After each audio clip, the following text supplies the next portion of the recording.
Hello and welcome to the Statman Dave Live, and we are going to be covering Real Madrid versus Juventus in the Champions League. The game has just kicked off. It's going to be one hell of a game. Of course, Real Madrid taking a 3-0 lead into this second leg. So Juventus, of course, need to score 4 goals without conceding to go through. This is a big test. But we also saw yesterday Barcelona failing in Italy against Roma. More on that a bit later on. Maybe you want to go and check out the teams. If you've not checked it, we'll talk about some team news in 2 seconds. But of course, make sure if you're not subscribed already to subscribe to me, Statman Dave. You guys are absolutely amazing. The game's kicked off, of course, Juve playing in their yellow kit, Real Madrid in their classic white. It's looking good though. Real Madrid, setting up in that diamond, and of course Juve with the 4-3-3. Maybe if we can look at the lineups on StatZone. They're the guys. We are doing this stream with association with StatZone. Oh my God, 1-0 Juventus. It's already kicking off here. Mario Mandzukic at the back post. What a start from Max Allegri's men. That was a cracking ball from the back post. I think it was, let's have a look. I think it was De Sciglio who put it into that back post. Mario Mandzukic playing as this target man on the left wing. Already Real Madrid potentially going to do a Barcelona. This is absolutely incredible. That was a great ball in from De Sciglio. I think it was on the right-hand side. Douglas Costa doing some good work. No, in fact, it was Sami Khedira maybe on the overlap. Sami Khedira on the overlap, chip to the back post. Mario Mandzukic, a classic header at the back post. What a start. We've got to get Juve on the attack again. Gonzalo Higuain shooting across goal. Marcelo with a clearance. Wow, this has already been one hell of a start to the game. But anyway, let's talk about the team news because we didn't get to do that before the game kicked off. A 4-3-3 coming from Max Allegri. Mario Mandzukic, Gonzalo Higuain, and of course, Douglas Costa on the right wing. It's going to be an interesting sort of front three there because when we've seen Barcelona exploit Real Madrid, it was, isolating their 2 centre-halves. You all know about Real Madrid, how they push forward, they leave 2 centre-backs. So this front three could do some real damage. Gonzalo Higuain is more of a poacher. Mario Mandzukic is his wide target. And, of course, Douglas Costa, the trick man. I quite like the midfield as well. Sami Khedira, Pjanic, and, of course, Matuidi covering on that left-hand side. That's got work in it, but also Pjanic's ability on the ball. And Benatia and, of course, Chiellini, flanked either side by Alexandro and De Sciglio. Moving to the Real Madrid team as well, that is a changed team. Of course, Sergio Ramos is suspended for the game, so Vallejo comes in, partnering Rafa Varane, Carvajal, Marcelo make up the back four. The diamond, of course, Casemiro, Modric, Toni Kroos, Isco, and then Cristiano Ronaldo and Gareth Bale. It's a bit of an interesting one from Zinedine Zidane because I personally would have gone with Karim Benzema. What Karim Benzema's done so far in the knockout stages for Zinedine Zidane has been very good. His work, he's always, getting into the right areas. You think about the big moment in last season's Champions League semi-final against Atletico Madrid. Atletico Madrid were absolutely flying in, with the chances, with the possession, and then, of course, Benzema with that skill on the byline that created the goal for Luka Modric. But anyway, that goal, fantastic start to the game. That is exactly what he wanted. It is game on, of course, in Madrid. This is exciting. Thanks, of course, if you're tuning in. I'll get to your comments very shortly, but thanks for tuning in. I'm, of course, Statman Dave. Subscribe if you're new and like that video and tell all your pals about it. Go on social media right now, on Facebook, on Instagram, on Twitter. Do it all. But it's been a very confident start away in the Bernabeu for, of course, Juventus dominating possession again. De Sciglio down the right-hand side, whips the ball into the back post. That looks like it's a bit of a tactic by Max Allegri, potentially isolating Carvajal up against Mario Mandzukic. It's exciting. It's exciting, though. It is so exciting. I am a big fan of the football. And, of course, thanks for getting on. Unfortunately, we got some comments in straight away. Andy saying, get Howson on. Unfortunately, Howson is the playmaker behind the scenes. Big shout out to Stephen Howson. He is doing bits behind scenes. But, what a start from Juventus. What a game we have in store for us right now. It's going to be an absolute corker. Of course, Real Madrid, as mentioned before, 3 goals up. A fantastic performance from Cristiano Ronaldo in that first leg. Expect some goals from him because, that bicycle kick, what an absolute finish that was. One of the best goals we've ever seen in Champions League history. But again, thanks for joining me for this live stream. This is going to be, hopefully the start of something special. Champions League night will mean Statman Dave live night. I can't even get the words out. But Real Madrid really need to get a hold of the game. One guy, of course, that could do that for Real Madrid is Toni Kroos. I don't think he's been on the ball enough as I'd like. In the other tie as well, of course, another game tonight. Bayern Munich up against Sevilla. Sevilla, losing 2-1 at home, so I expect Bayern to go through quite comfortably at home. They've looked good, in the Allianz this season. The likes of Thomas Muller, Lewandowski really performing in that stadium. But Real Madrid need to get a foot on the ball. I had a video today that I did. If you check it out after you've watched this stream on Toni Kroos, a scout report to his Manchester United move and what Toni Kroos could do for Juventus. It could be absolutely big. But anyway, Juve, great start from Max Allegri's side. Again, Buffon holding it. If you want to catch your stream up to my stream, I'm going to count down for you. So we're on 5 minutes, 37, 38, 39, 40, 41, 42. That is, of course, for you guys in the comments. Got some comments in right now.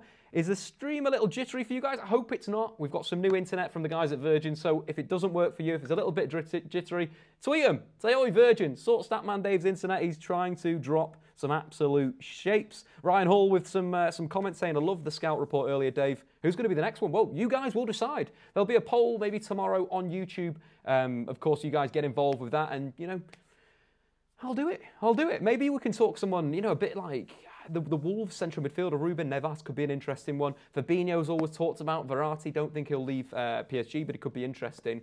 But Real Madrid now getting started with their possession. Toni Kroos picking up the ball in that sort of left half space and looking to dictate. But Real Madrid losing the ball. It's a bit sloppy at the moment for Real Madrid. They look like they've been a bit shot by that early Juventus goal. The tactics that Max Allegri's put on today looks quite good. Again, we potentially should have seen this in the first leg. It was an interesting one that he didn't go for the 4-3-3 with Dybala. It was 4-4-2. Douglas Costa down the right-hand side. This is a chance to get the ball in the box.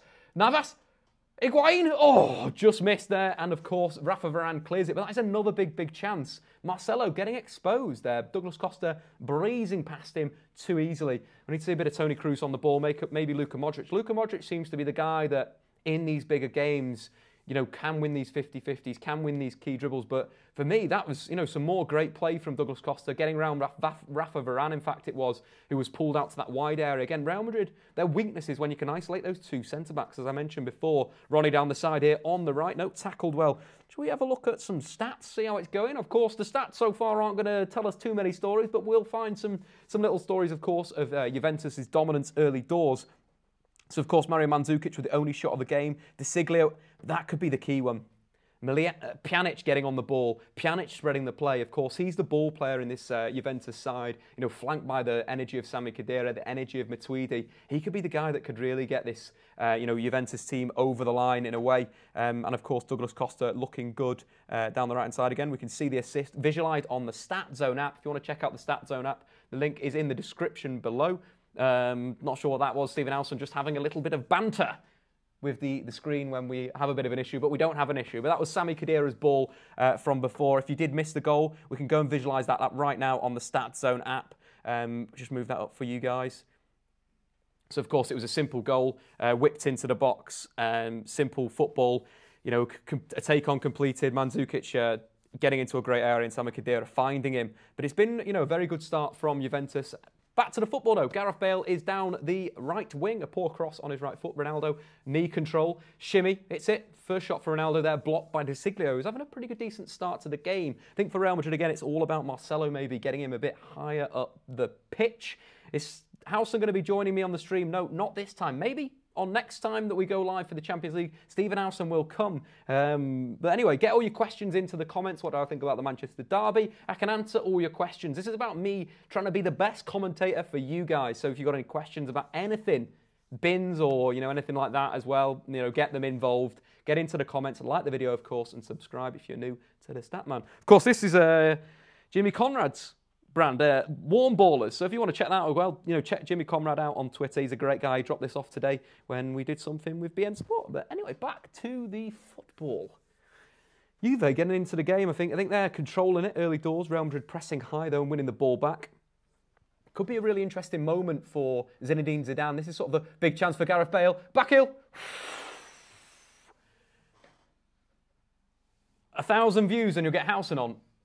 Are we doing that? We're doing that, okay? If we get 1,000 live viewers on this stream, Stephen Howson will come in the stream, he'll get mic'd up, and we'll have nobody producing the show. We're going to go absolutely live. But that was a big chance from Gareth Bale, getting into the penalty area. A real audacious effort with a back heel. Let's go back to the formations maybe and have a look. So we've gone over it. With 5, we've gone over it. So we're gonna have Stephen Howson in 5 minutes. No? I was gonna say 5,000 because we smashed it in terms of 5,000. Yeah. Okay. 1,200. 1,200. Nice. Well, that is good. So Stephen Howson, are you going to join me then? He's coming on. Stephen Howson is coming on, so it's going to be the Statman Dave and Stephen Howson show right now, so we'll have to change all that type of thing. He'll be on the deck still DJing with all the streams, so we can look at stats, we can look at, you know, your comments and all that type of thing. But, you know, thanks for joining me. I feel so happy doing this. I've been planning this for so long. I've been just wanting to do some live stream for the Champions League. I love the Champions League. It's one of my favourite sort of tournament in world football. I like the Champions League more than I like the World Cup. But anyway, Toni Kroos whipping the ball out to right midfield. Of course, Carvajal on there, whips the ball into the box. Poor cross, dealt by Juventus. Well, how are we going to fit this in? Are we going to be all right with the chairs and everything? Yeah.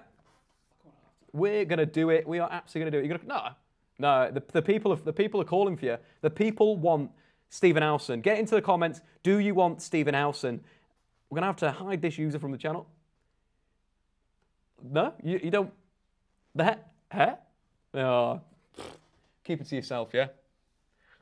Anyway, back to the soccer, back to the football. Of course, the other game as well, just to give you a bit of a score update, it is 0-0 in the other Champions League clash between Bayern Munich and Sevilla. This is an interesting game. This could go either way. Of course, Real Madrid 3-0 up in the first leg, 3-1 on aggregate right now. I don't know what to say. You know, I don't know what to say. This game's so exciting. So it feels a lot like that Roma game where Barcelona may have gone into that game a little bit chilled out, a little bit too free and not really match ready and match fit. What we know about this Real Madrid team, though, is that they are the gamesmanship that these guys have. Real Madrid now on the counter-attack, Cristiano Ronaldo on the left wing, potentially pulling in Toni Kroos out wide. It's a chance. Isco getting into the penalty area, Toni Kroos providing the ball, but no, well defended from Juventus. Juventus are looking good so far. They look a threat on the counter-attack, but that was one Real Madrid move. Real Madrid are so deadly in these knockout games. They're just on point. Why I think they're so good is the flexibility between different systems. You know, right now they're playing a 4-4-2 diamond. They could quite easily switch to a 4-5-1 or a 4-3-3, or even switch to the 4-4-2 that we saw against PSG in that second leg. That was a corking game as well, but what was so good with Zinedine Zidane in that situation is that he made the changes. Asensio comes on, Vasquez comes on, they get some natural width out there and they start causing PSG a lot of problems. PSG, again, why they got dumped out the Champions League is because they play three narrow attackers that don't track back, the likes of Neymar and Mbappe. Absolutely rubbish in a defensive sense. You don't get that from Real Madrid because Real Madrid really have that structure in the centre of pitch, the likes of Luka Modric, who doesn't get the plaudits in this side. Of course, he was actually voted, this is complete rubbish, isn't it? He was voted the player of the season in midfield last year. Ronaldo here on the left wing, potentially could come inside, double step over, the double lollipop, shot on goal, saved, chance. Oh, Isco with the follow-up. Is that goal time? Is it going to be not offside? Nope, been flagged for offside, no goal time. But Isco again, showing why he's so important for this team. Again, making that late run into the penalty area. Great move from Ronaldo, though. Double step over, double lollipop onto the shot onto the right foot. Saved well by Buffon. Isco turning it in, but it was offside, so still advantage for Max Allegri. In terms of the options on the bench, if we have a quick look at that, we're going to have a look at the formations and the options on the bench. If we can visualise that, that would be fantastic. We go on to the lineups. So in terms of the benches, for Real Madrid, of course, we've got Karim Benzema. Obviously, of course, let's go for outfields. Hernandez, Vasquez, Llorente, Asensio. Oh, Juve on the attack again. Mario Mandzukic in the penalty area. Back across. Decent defending from Carvajal. Coming off that right flank, Mandzukic making that run across from the left wing to the right wing and then putting in some decent play. But let's go back to the benches. So, of course, we've got Kovacic, Asensio, Vasquez. They're the three guys that I expect to come on at some point, potentially with Karim Benzema if Real Madrid are looking for a goal. Again, not a massive fan of Zinedine Zidane starting Gareth Bale. I think Benzema's done very well so far in the Champions League this season for Real. In terms of Juve, their subs, we've got, of course, Cuadrado on the bench, Marchisio, Asamoah, Rugani, Lichtsteiner and Storaro. So not a lot of attacking quality there. That could be an interesting one with that type of, if Allegri wants to change it, he's kind of gone without Dybala. Dybala obviously getting sent off in that first leg. He's kind of gone balls deep in a way where he's got all those guys on the pitch, and to change it, what you're going to bring on an energetic midfielder, or the only sort of option they've got is Cuadrado, who is a very, very talented player, like in both attack and defence, but isn't a Dybala type guy. He's not going to come on and create something out of absolutely nothing. Great stuff there, Stephen Howson, top suspending. Yeah, say anything naughty in the comments. Howson is going to come around your house and knock you out, so don't you do that, all right? Only joking, guys. Stephen Howson is a very nice individual. Looks like Lichtsteiner might be coming on early doors. Maybe that. I don't think that's tactical. De Siglio may be going off. which is an interesting one because he started pretty well in this game. Maybe if we jump to the stats and have a little look at the average positions for the team so far. Look at the player influence. So far for Real Madrid, the player influence is basically, it's your average positions in a way, but instead of having a point on the map, it's the whole name. So the bigger the name, the more involved they are in the game. So you can see for Real Madrid, what we're getting most is, stuff out of Toni Kroos, Rafa Varane, who's been very important so far, defending a number of counter-attacks. For, of course, Juventus, Pjanic is the main guy. Pjanic is so involved right now in this game, and that is what you want to see from Juventus. Let's jump on to the top players and see how the game's going on there as well. Ooh, a little bit of internet problem. But the top players list we'll talk about here, of course, Ronaldo and Bale getting onto the shot list, as we like to call it, and Toni Kroos really coming into the game. I just love Toni Kroos. Can we enlarge that pass map, please? I just want to see that dived in. That is what we want to see. Toni Kroos starting to dictate the play. He's completed more passes than any other player on the pitch, 16 out of 17.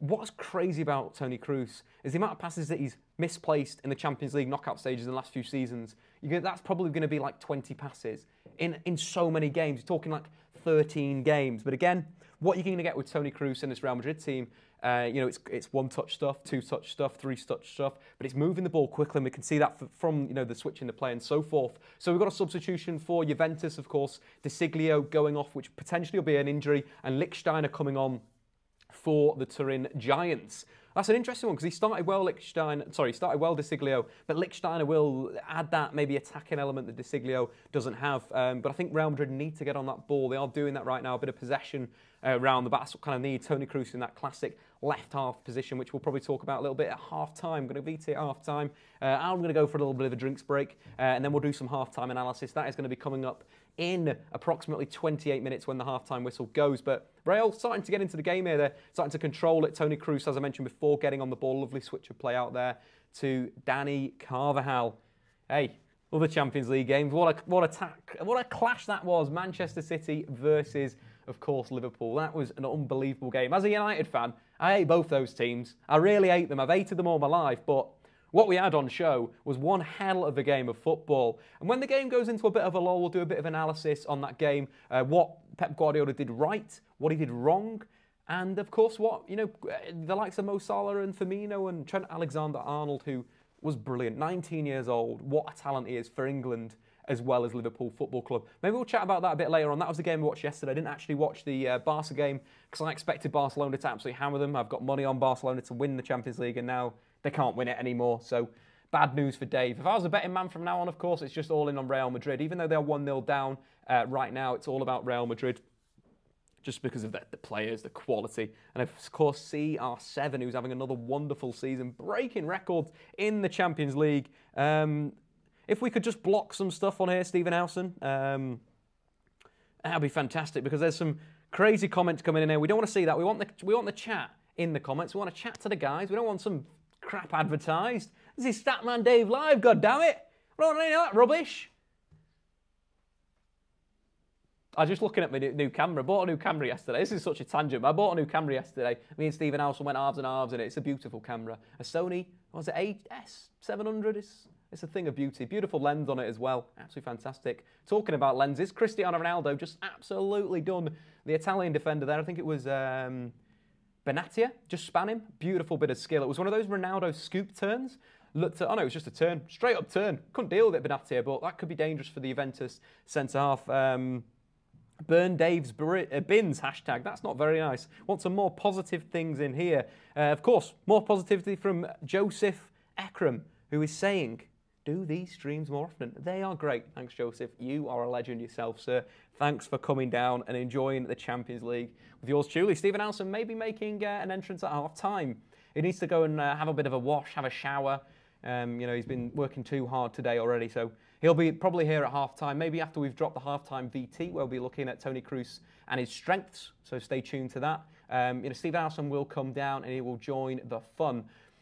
Let's have a look at the possession stats, because it's been quite interesting over the game so far. Of course, Real Madrid starting quite slowly and being caught by Juventus, but possession still in the favour of the Turin Giants. But I think in the last 5 minutes, I think it's definitely gone towards Real, maybe 70% for Real Madrid, because They look like they're dominating the ball, the likes of Luka Modric, Marcelo getting forward, and so forth. But let's get back to the game. Let's just chill. Let's chill, have a little bit of a relax. Get the comments in, of course. I'll read them out in a second. Positive things. No spam, if that's okay, because spam is for bad people. I'm just about to block another guy. Hide user from channel. See you later. Can we block those guys full time, Stephen House? Can we give them a lifetime ban? Is that possible? Juventus, though, on the counter-attack, a 4-on-5 situation. Real Madrid with a man extra. Great sliding challenge from Dani Carvajal. Dani Carvajal, I think he's one of the best right-backs in world football, if not the best, up there with Joshua and Kimmich. I think maybe Kimmich this season, he's just shown some real good stuff going forward. He's had like 20 assists this season from right-back for Bayern Munich, of course, in the game. Let's check the scoreline in that game. Still 0-0 in that other game for Bayern Munich. It looks like Bayern Munich are on top. They're dominating the shots, but they're not dominating possession, which is interesting from Vincent Montella's side. Of course, knocked out Manchester United because they decided to not play the Atletico Madrid 4-4-2 in defence. But of course, let's... hi, Dave. Hi, Dan. 11. Good shout. Bring down the stats on these spammers. 100% of the spammers will be banned. Yes, the ban hammer is coming out. So if you're spamming on this channel, go and do it somewhere else. We don't want to see it. We don't want to see what you're thinking. So we've got a question in from Drive Montana. Why do you think there's a load of high-scoring games in the Champions League? It's an interesting one. I think tactics are moving on again. I think we went through a spell of slightly defensive counter-attacking football last season. A lot of teams that excelled in the Champions League played on the break. You're thinking Juventus, either playing that hybrid between a 3-4-3 or a 4-4-2. You're thinking Monaco, and of course Real Madrid. A lot of counter-attack inside. So teams were sitting deeper. The goals were a bit less. Of course, Mbappe for Monaco was breaking the records at such a young age. 6 goals in the Champions League, which was unbelievable. But I think it was a more defensive, counter-attacking based sort of setup. Whereas what we're seeing now is we're seeing teams really go out there. Pep Guardiola yesterday, he was a bit silly in that second half, but he was playing 4 attackers. It was pretty much a 3-3-4. We'll talk about that later on, guys, if you want to get that on. Hi, Dave. Love the stream from Patrick Rainford. Thanks, buddy. And Sam saying, get Geordie on. Unfortunately, there's always an invitation for Geordie. Geordie is a top lad. The true Geordie, what an absolute ledge. But I think he's busy tonight. But anyway, let's move on. King Eric, Dave, read this comment. I've just read that right now. Apparently, I'm getting some comments in saying De Siglio was a tactical change. That's an interesting one. Because I thought he was doing quite well in the first half. If we bring up his pass map, it looked like he was getting forward well. Because in the first sort of part of the game, he was sort of getting forward and actually causing some problems. Linking quite well with Douglas Costa. So maybe that is a tactical one. I'll have a little look to see potentially why. You could say with Ronaldo getting in there. I can't see it was tactical, maybe injury. But if it was tactical, fair play to Max Allegri. Turning it in. If he spotted something wrong, then obviously that's an issue. But again, for Real, maybe what they want to do towards the second half to deal with this 4-3-3 from Juve. Maybe drop to that 4-5-1, get Asensio on, get a bit of pace, get Vasquez on, and so forth. More comments coming in from the guys. Now, we're not seeing any horrible people in here. We're not seeing any spammers. We're just seeing the good guys and the good girls. The people of course, the Statman Dave guys. Joe Dawson asks a question. Bring back the Statman Dave podcast. The Statman Dave podcast is back, but it's only on Patreon. So if you jump into the link in the description below and sign up to Patreon, the Statman Dave podcast is now a weekly show where I'll be going back 3 talking points of the major games or the major talking points. So for example, last week we spoke about the Champions League fixtures and we talked a little bit about Paul Pogba as well as doing the news. So if you want to check that out, Patreon, link below, go and check that out and check it out. It's a lot of fun. It's a lot of fun. I love doing these things. Ooh, chance from the edge of the area. A shot from Sami Khedira on the half vol, as I like to call it, the half volley to everyone else. But looking good from Juve going forward. Again, got some comments in, got some hate in here. You look stupid. Dave, what's your favourite meal from Russ18? Pizza, classic, pizza. Like Stephen Howson, I am a fan of pizza. We had pizza. Well, I had pizza tonight. It was cracking. Lovely stuff. And I also love a sandwich. That's correct from Brad. A sandwich, it's just so good. It's basically like a stat-off, isn't it, sandwich? You got your cheese, you got your ham, you got your lettuce. You're just combining all those stats. It's just absolutely lovely. But yeah, of course, guys, make sure to like the stream and tell all your mates about it, tweet about it, Facebook about it, and of course, all these types of things. Ask Steve where his Patreon upload is. I think it's coming today. Tomorrow. Obviously, we've been working quite hard on a lot of things behind the scenes, but we're going to be doing it, and it's going to be a banger. And, he's a great guy, so, don't be too scared. Got to question him, why did I shave? I just felt it was a little bit wrong. If you've not checked it out, I used to have one hell of a beard, and I got rid of it today. It feels a lot fresher. A bit cold, though, is the only thing I'd worry about. Like, I think they should maybe make people, like having a hat for the old beard face when you get rid of the beard would be perfect. Or, a bandana or something. Maybe I should have bought that. So we've got some opinions on Vallejo. I think that's how you say his name. A young centre-half. I saw him play for the Spanish under-21 side last season. He was absolutely excellent in that tournament. One of the best players. I think that's one of the reasons why, Real took interest in him. Of course, it's going to be difficult to play in such a high-caliber game. The work Sergio Ramos does as sort of this hybrid defensive midfielder, fullback. Sergio Ramos is, for me, the best centre-half in world football because he's so good at stepping out of the defence, winning the ball back in that situation, or if the ball's wide and needs to win the ball wide, very, very good at doing that. So it's going to be a big, big night for the young Spanish star. Maybe if we have a look at his stats, we can always check out stats. That's what this is. We're doing it on Stat Zone. The link for that is in below. It's a great app made by a pal of mine. So go and check that out. The link is in the description below. He is a great, great guy. So go and download that. You get all your stats all night long. But let's have a look at he's going, the young lad in the Real Madrid team. Of course, we're going to go onto the all stats page, jump into individual players. So far, no attempts on goal. Don't expect him to have a shot on goal. 12 out of 12 passes completed so far. Of course, that is great stats. Spreading the play as well, not playing the safe option every single time. That was one of the things that I think I remember from the under-21 tournament. He was very good at stepping out, very good at dictating the play. Spain had a great base in midfield that they played off. Ceballos, the Real Madrid young player who's not really had a run this team, linked with a move to Liverpool, was very, very good in that tournament. But again, the base from the two centre-halves in that tournament was very, very good. So it's impressive to see him doing that type of thing. And you can see as Real Madrid come into the game, as Toni Kroos gets more on the ball, as Luka Modric gets more on the ball, we'll probably see him bringing the ball out a bit more. Jesus, good little square pass there to Rafa Varane. The game's dropped off a little bit. Of course, the high-octane start from Juve was really good, but the sort of Real Madrid really played themselves well into the game. Keylor Navas there with a bit of dodgy footwork. Juve potentially winning the ball, losing it there. That's the big thing with Keylor Navas. I think he's a fantastic keeper. I like what he does. I like these good shot stopper. The Champions League last season, the final, he was brilliant in that final. But what he needs to improve on, why David De Gea has been linked with Real Madrid all the time, is because he lacks that ability on the floor. And again, we saw a little bit of that. Not really good enough when the ball is at his feet. But anyway, back to the absolute football. Douglas Costa down the right-hand side. Marcelo winning a good free kick, good throw-in. Right there, back to the comment section again. Keep getting the comments in. I'll try and look at them as much as possible. It's got a thing in MBVDFC. Dave, take a look at Toni Kroos, his stats so far. To me, he's controlling everything. Absolutely, he's controlling everything. And I'm going to show you why he's controlling everything right this second. If we jump onto the top players again on the Stat Zone app, you can look at the top players so you can see who's completed the most. Give it a little bit of an update. It's a little bit behind. There we go. So we're live on the 26th minute now. So, of course, Toni Kroos, wow. 35 out of 35 passes completed so far. This is why I really want Man United to sign him. It's honestly my dream. Having watched him, I did the scout report, it's on my channel. Having watched him for, last week a lot, the man is just unbelievable at football. And this shows it. 35 out of 35 passes completed.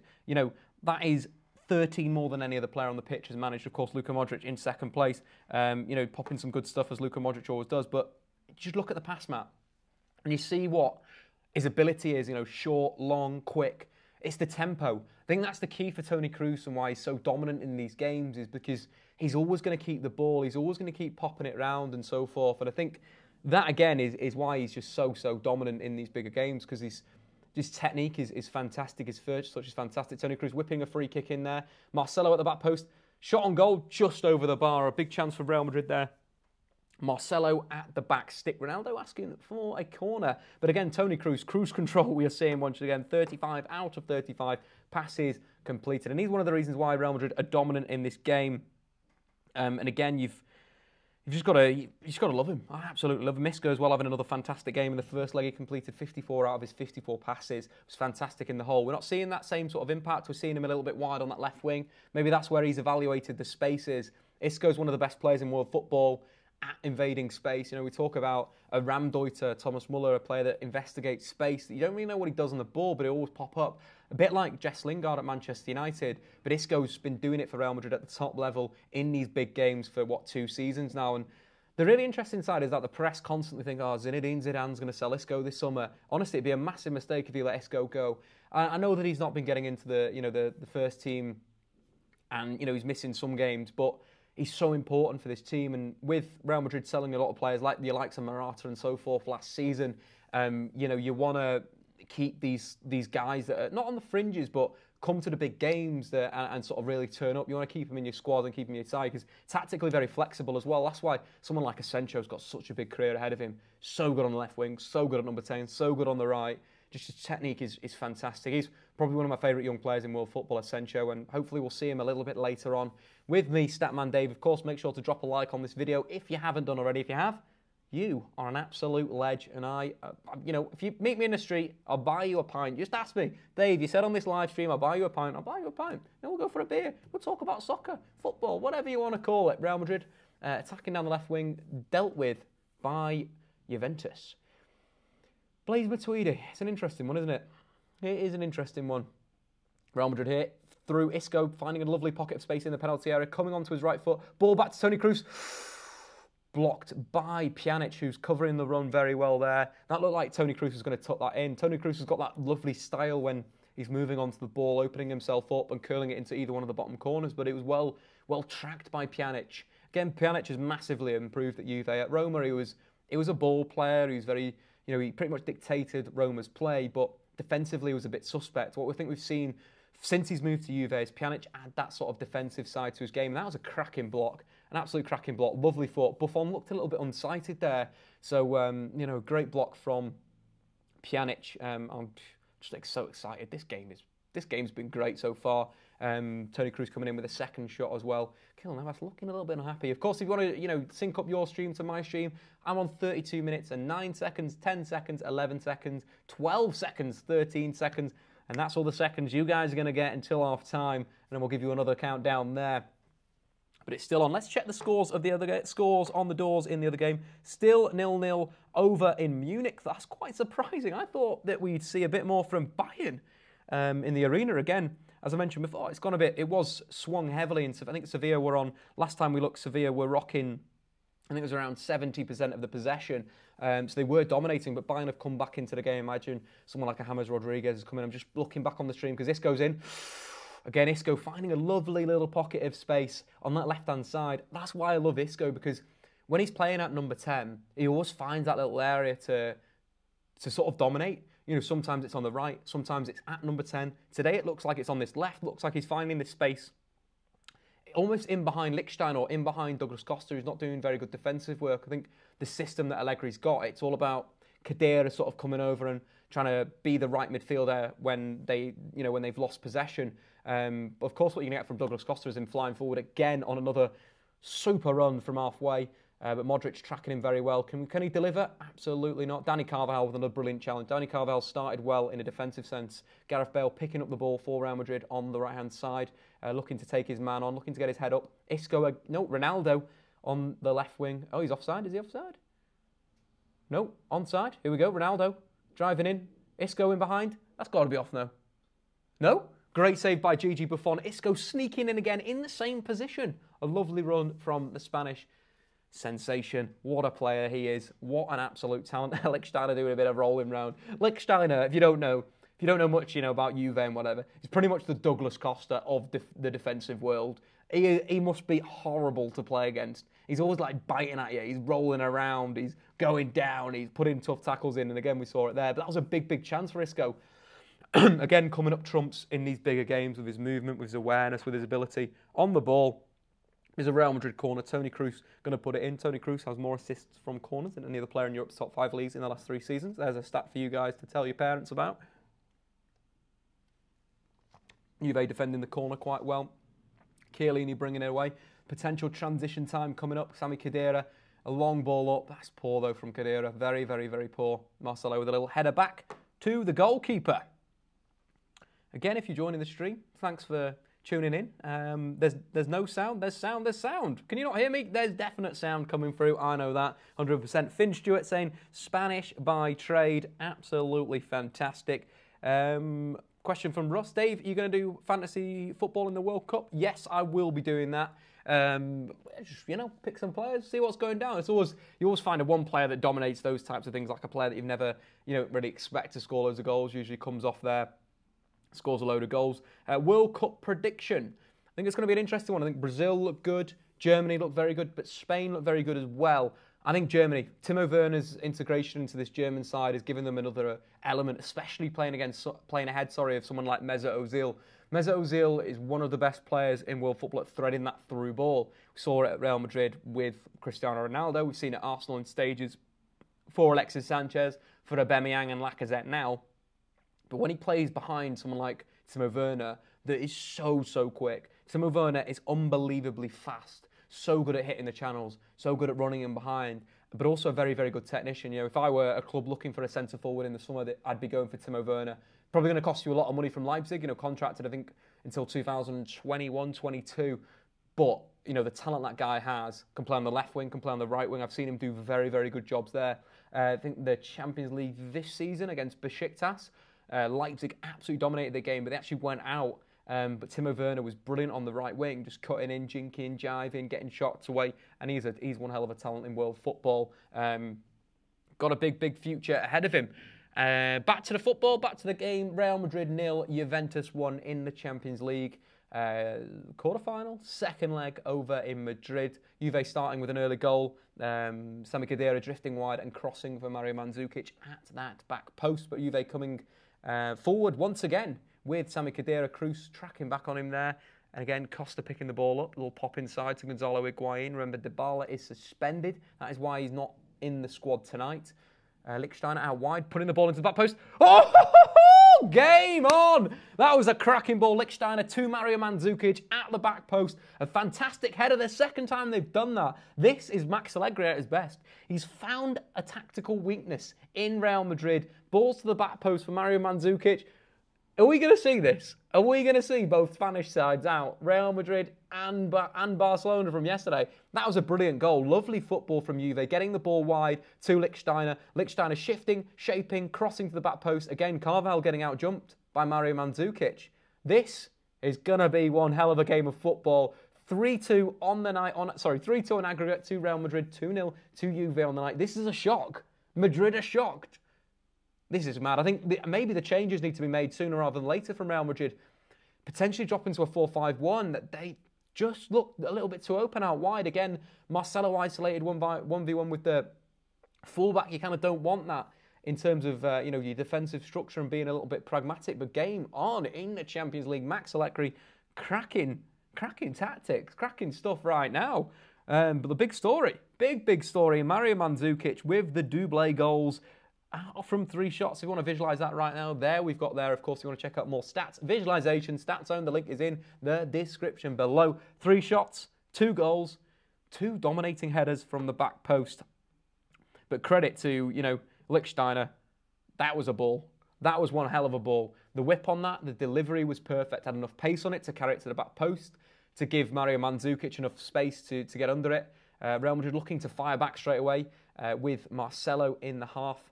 Recycled through Carvalho again. They're looking to switch the play after having a corner back to Marcelo. Marcelo maybe needs to get on the ball a little bit more for Real Madrid. We haven't seen enough of him in the final third.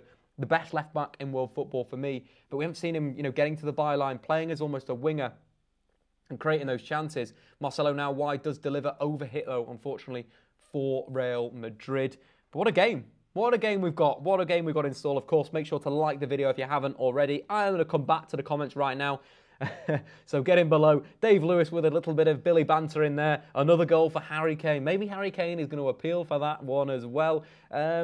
6 for Face 9. Show us the game. We're not actually watching the game here. This is a companion live stream. Basically get the game up through however you want to get the game. Of course, you want to do it the legal way. Get me next to that. Turn off the commentary and let me listen to me drop in some absolutely beautiful stuff. OneFootball. Shout out to OneFootball in the comments. Of course, do some great stuff with Stephen Alson on OneFootball. So cheers. Thanks for coming along, OneFootball. You guys are great. Absolutely fantastic. So we're getting some more questions in here. No Dybala and Juve are winning it 2-0. That's just a statement for Dr. Trolley. Great name, Dr. Trolley. Yeah, it's incredible. There is a tactical flaw in this Zidane team. We've seen it. Maybe pushing Rafa Varane out to right back. Maybe bringing on, have they got any centre-halves on the bench? He's just looking a little bit like they're all over the place whenever the ball's getting delivered from the right wing. Not good stuff so far from Real Madrid. Casemiro's not really been in the game either. I don't think in terms of what you usually expect from, him, his tackles, and we've not seen it. He's failed to win a tackle so far in the game. Come on, Casemiro.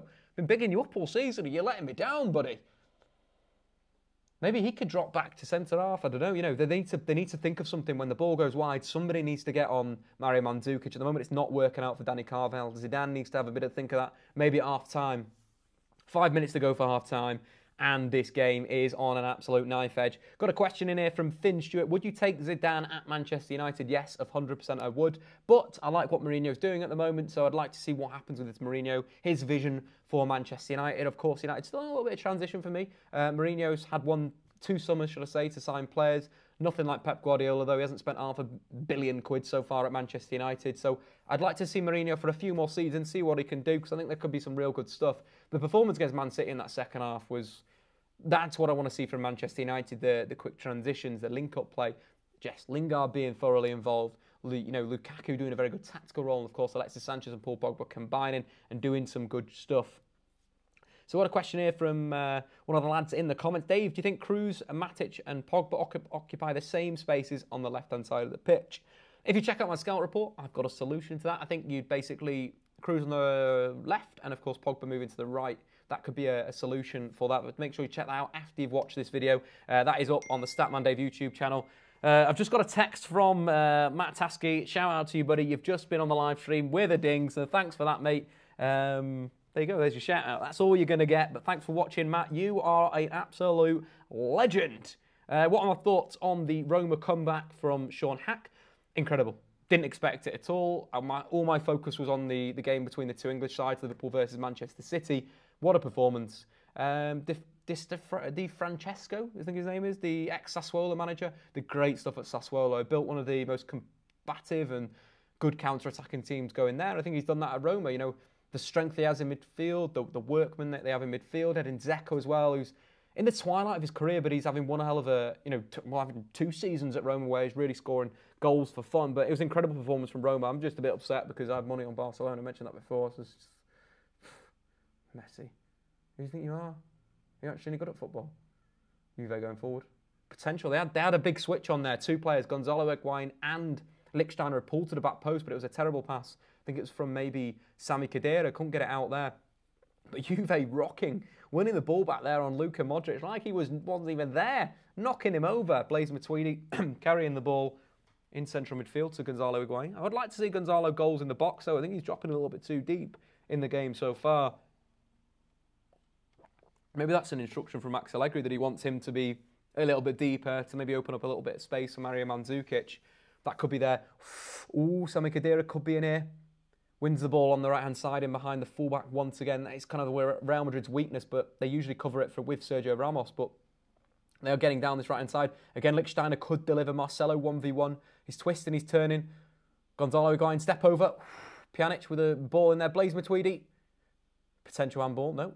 Juve still got the ball, winning it back with, of course, Gonzalo Higuain. And there you go. Nope. Juve win it back again. This is top play from Juve, turning on the screw here. Top challenge from Casemiro. The first tackle he's won on 43 minutes. I think that's a new course record. But here we go. The counter-attack. Isco carrying the ball over halfway. It is a 4-on-2 here. Real Madrid have got to do something here. Cristiano Ronaldo, what's he going to do? Coming inside, coming outside. Goes down far too easy. That is poor CR7. What are you doing? Get a shot on goal, lad. That was a big, big chance for Real, though. That was a 4-on-2. A massive advantage in numbers there. That was poor. That had to be a better decision from Ronaldo. A little bit too greedy. Needed to use the extra man there. If Isco's going to play to him that earlier, he's got to pop a ball potentially back inside for one of the runners to get it on. But what a half of football we've had so far. Thanks for joining me in the stream. We'll talk about everything under the sun. We're going to do some more. We dropped the absolute block hammer as well there. Sorry, guys, if you're seeing that in the comments. It's the first time we've done this, so we're finding our feet. with what we're doing. Thanks for tuning in, and thanks for, of course, liking the video. I'm just going to drop a like on the video. I haven't even liked it myself. That is absolutely terrible. I've liked it right now, so you guys do that as well. Back to the football. Again, Douglas Costa, a good output on this right-hand side, consistently picking up the ball. Higuain pulling wide, another corner for Juve. I never thought this would be like this. I thought this was game, set, match Real Madrid. I thought this was going to be dominant, a dominant performance from Real Madrid, but so far it has been an absolute corker. How much for those Predators in the background, lad? I think they were a birthday present, so unfortunately they are not for sale. They are part of the set right now. Looking at some other questions here. Paulo Dybala coming in and saying, let's go, boys. Of course, he's suspended for this leg after getting sent off. That dive was absolutely silly. Uh-oh, we've got another break here for Real Madrid. It is another 5-on-4, is it? Again, Ronaldo picking up the ball in the left channel. A cutback. Chiellini going in pretty heavy, and that is a Real Madrid free kick. A dangerous area. Toni Kroos is very, very good at delivering from this wide. This would be a huge goal. Remember that Champions League tie I was talking about where Benzema came up clutch at the start of the live stream? You know, the goal that really sort of killed that game was the Benzema goal when Atletico were 2-0 up. If Real get a goal in before half-time, could be a bit of a problem for Juventus. Ronaldo drawing a foul out of Chiellini, so we'll see the delivery from Toni Kroos. Of course, they're missing Ramos in the box. He's absolutely crucial for getting onto the end of these balls from Toni Kroos, but maybe someone like a Ronaldo, someone like a Gareth Bale, maybe one of the centre-halves can step up. Kroos into the box. Rafa Varane off the bar. What a delivery that was by Toni Kroos. A huge, huge chance for Real Madrid there. Hitting the woodwork, hitting the bar, but again, looking good going forward now. A lot of pressure. Toni Kroos on the left wing. What can he do? Checks inside. Can he deliver? A little clip ball into the box, headed away by Giorgio Chiellini. How many times have we said that in his career? Juve have got a clear here. They've just got to get through to half-time. This is a very, very important moment for Max Allegri's side. A foul there by Casemiro, who hasn't had the greatest of halves, personally, from my opinion, should I say, sorry. But it's been a good half. Mario Mandzukic again dominating with the 2 goals. Isco's had some big chances. That big chance, the Buffon save, what a save that's coming back to being right now. But that was a quality header. Probably GG Buffon would get a hand on that if it was looping below the bar, but a great flick on there. And that is half-time. That is half-time. We'll come back for some half-time analysis after this little VT, where we're going to be talking about, of course, Toni Kroos and his strengths. So, can we roll that VT, please, DJ? So let's move on to Toni Kroos' first strength, and that is, of course, his first touch. The German international has one of the best techniques in world football. The big thing about his first touch is it allows him to sort of make a decision before he's even received the ball, because he knows that he'll be able to get the ball out of his feet, get his head up, and then play that pass. That allows Real Madrid to play at such a high tempo. Toni Kroos doesn't take that many touches, a maximum of 4 touches of the ball before moving it on. But more times than not, you'll see him take 1 touch and then play a wonderful pass, either breaking the lines or other times getting the ball wide into the likes of Carvajal or Marcelo or Ronaldo if he's drifted into those wide positions.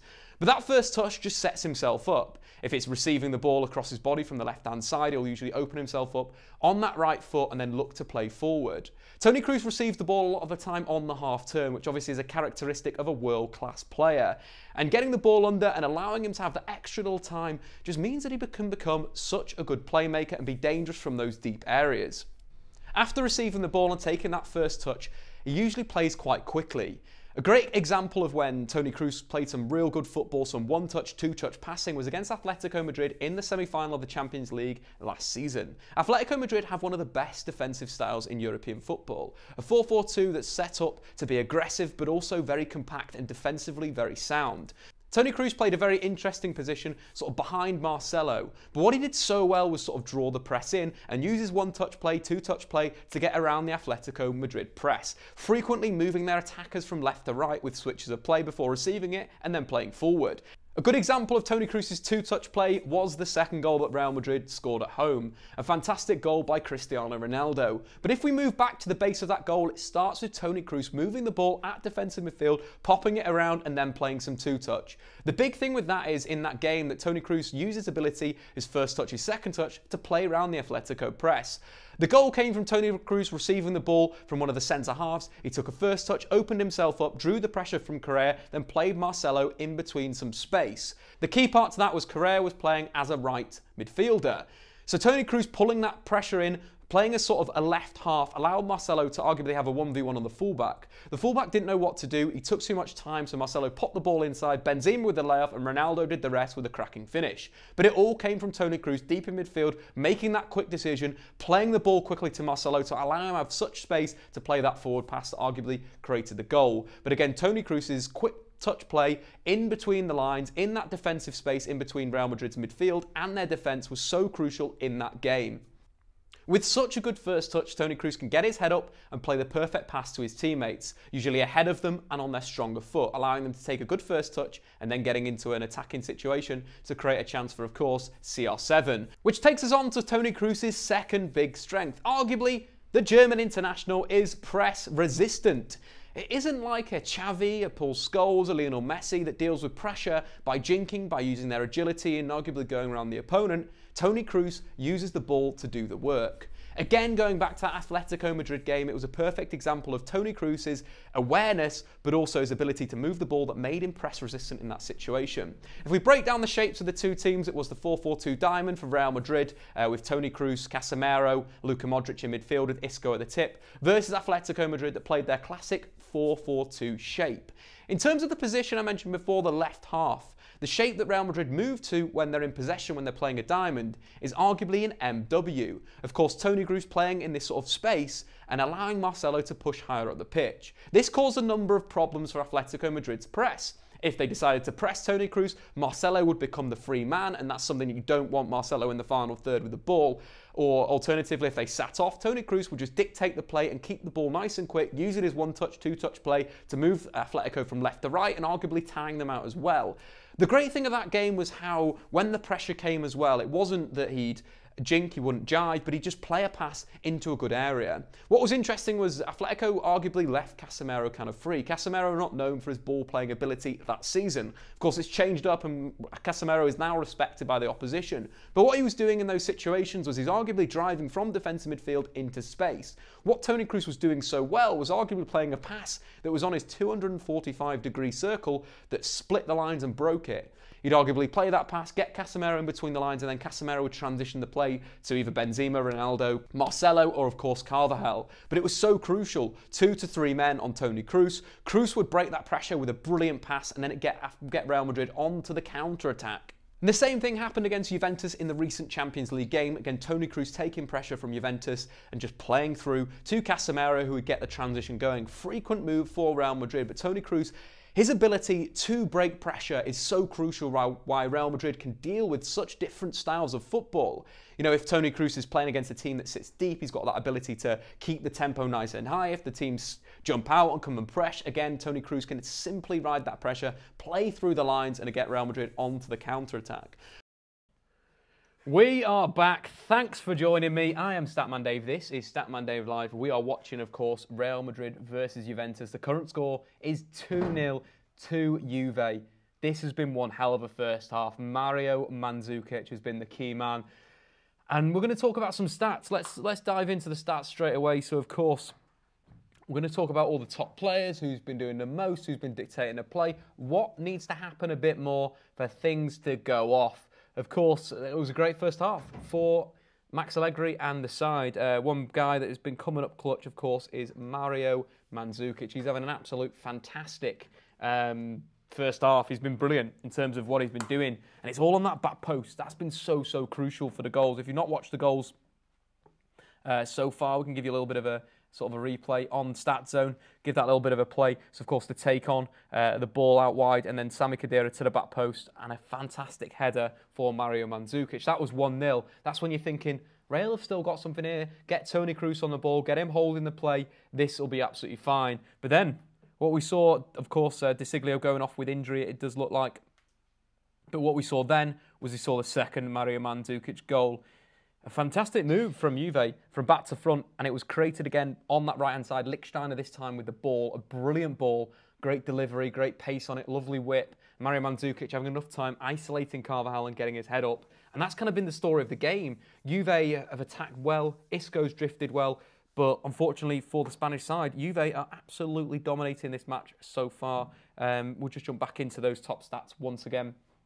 and have a little bit of a look.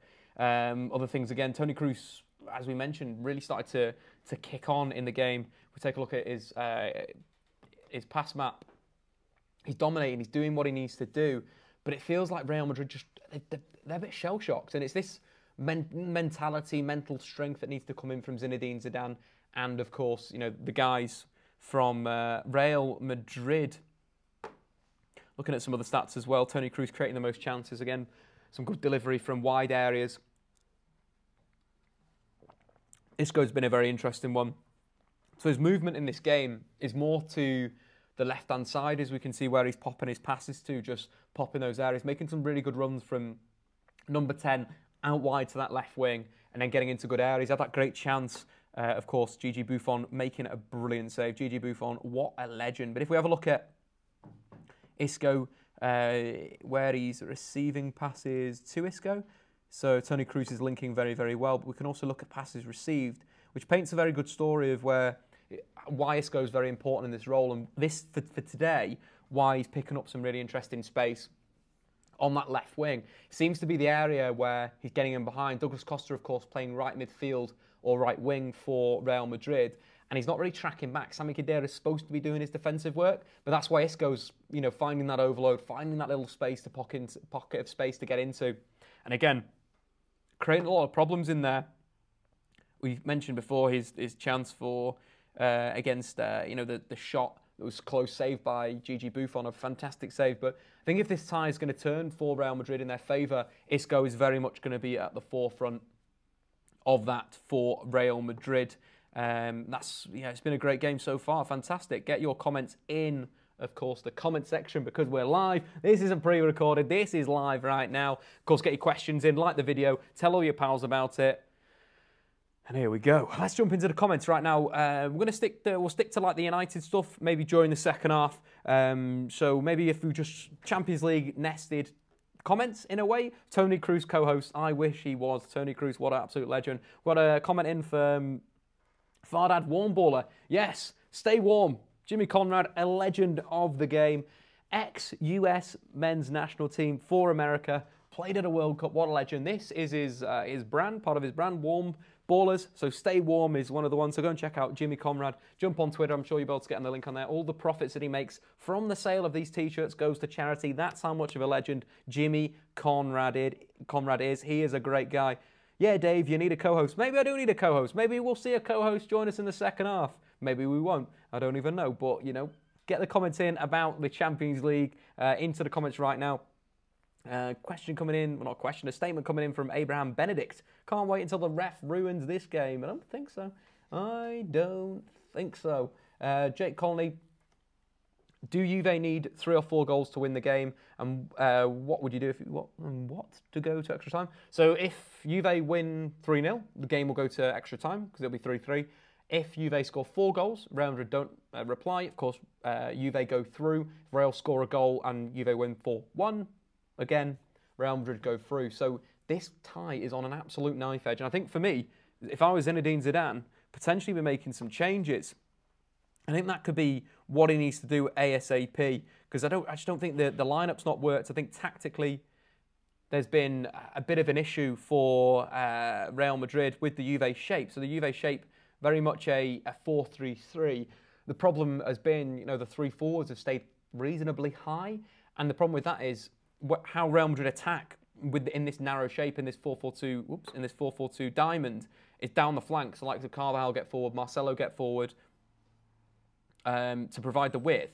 They're arguably getting pinned back by the Juve front three. We haven't seen much from Gareth Bale. Been pretty poor in that first half. If I were Zinedine Zidane, maybe I'll be hauling him off and bringing Vasquez on. That could be a good move for Real Madrid to switch to maybe a 4-5-1, 4-3-3, sort of hybrid 4-5-1 in defence, 4-3-3 in attack. Throw someone like Vasquez on the right wing, Isco to the left wing, Ronaldo up top. Just to, they need to get a bit of control back into this game. And I think it's out wide that's, this 4-3-3 that is a natural overload to a 4-4-2 diamond. That's what the tactics have fallen out here. That Allegri's got it right. I thought he should have played this way in the first tie. He didn't. He's now playing it And this could be a big sort of time for them to come back into this game. So I'd say Vasquez as soon as possible, get him on. Maybe, I want to see a bit of Asensio. Asensio's an absolute great guy. And again, we've got 100 dislikes. What's going on? Get the thumbs up. Get the thumbs up. This is just a stream to accompany the game. This is not the game. I'm not trying to play games. I'm not a footballer. I'm not Toni Kroos. I wish I was, but I'm not. But anyway, back to the tactics. So in terms of, Benzema could be an interesting one, holding the ball up. They'll struggle a little bit doing that. For Juve, Cuadrado pretty much is the only option going forward if they need to add some more attacking intent in there. Storaro ain't going to add anything. Marchisio ain't really going to add anything going forward. But that's that. That is that for the live is on the right one? Yes. Stay warm. Check out the t-shirts. Of course, we want to, check out my Patreon, that type of thing. Link is in the description below. This is a lot of fun. I know this isn't super Champions League or United related, but how does anyone save Arsenal? It's going to be an interest. I think you need a manager in there to come in and instantly put his stamp on them. They need someone with a bit of balls, someone like a Pep Guardiola, someone like a Thomas Tuchel, someone like a Nagelsmann would be perfect for them, someone guy that could come in. Ceballos and Carvajal as well. Last Real chance. Yep, cool. Keep your comments coming in. A shout out to Radu. Keep it up, Dave. A fan from Romania. Cheers, buddy. Is Statman Dave Live going to happen again? Well, do you guys want it to happen? Get in the comments. Do you want it? Yes or no? You guys decide. Of course, this isn't the game, so don't get angry with that. This is just a stream and a compliment. We've got stats from StatZone. Again, link in description below for the app if you want to check out that app. It is a quality app.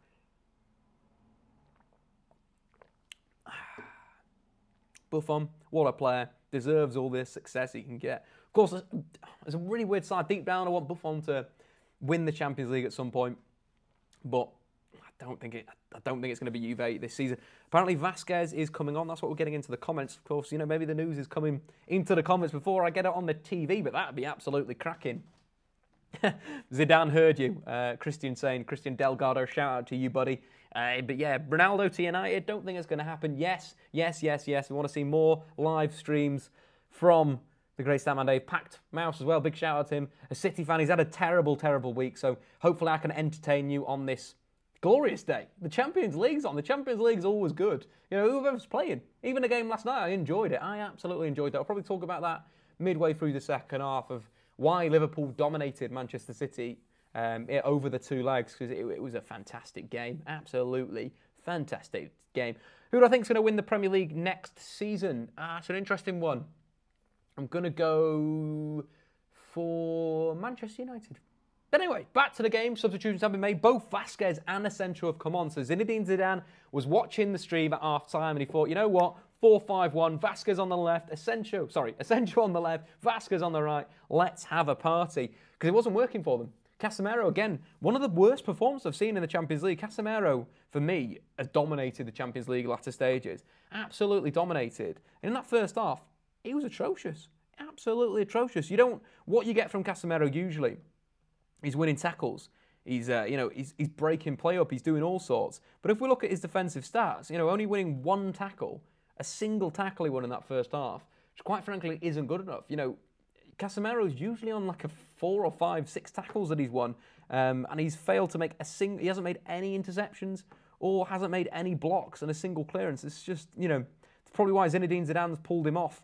It makes sense to me to change the shape and change the system. Maybe we'll be seeing a 4-4-2 shape from Real Madrid with, the guys pulling wide. We don't have the subs coming through yet to confirm. I think it was Casemiro on for Asensio and Vasquez on for Gareth Bale. So maybe a 4-4-2, maybe a 4-3-3. It's looking so far like Toni Kroos is playing as a DM, maybe with Modric and Isco. We'll let that pan out. We'll let that, before we, confirm the tactics of what's going down, the changes from Zinedine Zidane, we'll let it play for a little bit to see how the shape works. You know what? It looks a little bit like Isco, Zinedine Zidane. Who is playing as your striker? Ronaldo. Yeah, so 4-5-1, Vasquez on the right, Asensio on the left, Ronaldo through the middle, and a midfield of Luka Modric, Toni Kroos, and Isco. An interesting one that Zidane has taken off Casemiro and brought on Isco. Maybe that's because he thinks the goal's going to go in and Real Madrid don't have to jump out. Maybe slightly a 4-5-1 as well. Maybe Isco off the top. bit fluid, but it is advantage Real Madrid at the moment. But Juve have absolutely battered them in this game. We haven't seen much from Alexandro, which is pretty crazy because Alexandro is usually the best attacker for Juventus going forward. And we've not really seen him in the final third. It's been more coming down that right wing. Again, if you missed the goals, one was a Sami Khedira cross from the right-hand side. The other one was, of course, Lichtsteiner firing in a wonderful ball to the back post for, again, Mario Mandzukic to fire home. Let's take it back to the live slate. Is that the wrong one? Nope, that is the wrong one. Sorry, guys. That's the one we wanted. Stephen Howson's gone to, I don't know what he's gone to do. He's gone to have a party somewhere without him. He's gone for a pint, I reckon. Signed off early. It's all about Real Madrid.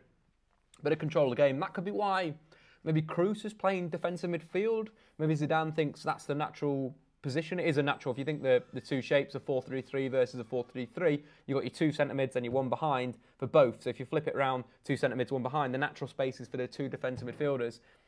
Vasquez, edge of the area here, coming into the box, cuts it back for offside. Offside Real Madrid. Good. That's what you want to see from Real though. Fast break, a lot of pace. A lot of fun. Stephen Howson returns with a can of Orange Monster. The guy loves Orange Monster. He's a big, big fan. Monster, if you watch him right now, of course, you could be one of the 340 people that are live here. Absolute legends. Speak to Stephen Howson, give him a call and give him a deal on Monster. You know, he just likes the stuff. He likes to drink it. It's like me and my relationship with coffee. It's explosive.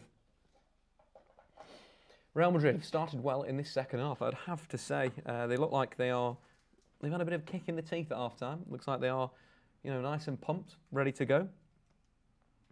Do we want to... Oh, sorry, change of camera at the moment. We're just doing a battery substitution to keep the stream going. So we're on the webcam here. That's why I look really light. But it's just a little tech issue. We want a tech issue. A tech solution that we are doing right now. Let's get back into the comments. Dave, mate, must say, putting the Kroos video on half-time gave this a real professional feel. Good stream. Thanks, Static Spencer. That was the sort of idea. I just wanted to share with you my thoughts on Toni Kroos. Have we got a problem here, Stephen Howson, with the camera? You better sort that out, boy. Dave Lewis, are we playing poker tomorrow? We are on Stephen Howson's Patreon, I do believe. I don't know if it will be released tomorrow. We are playing poker. So go and check out Stephen Howson's Patreon. I'm sure you'll be able to find it if you check his Twitter out. It'll be all over those types of links. Jeremy Hillock saying, do you think there's been a drop in the quality of refereeing over the past few years? Yeah, I kind of do.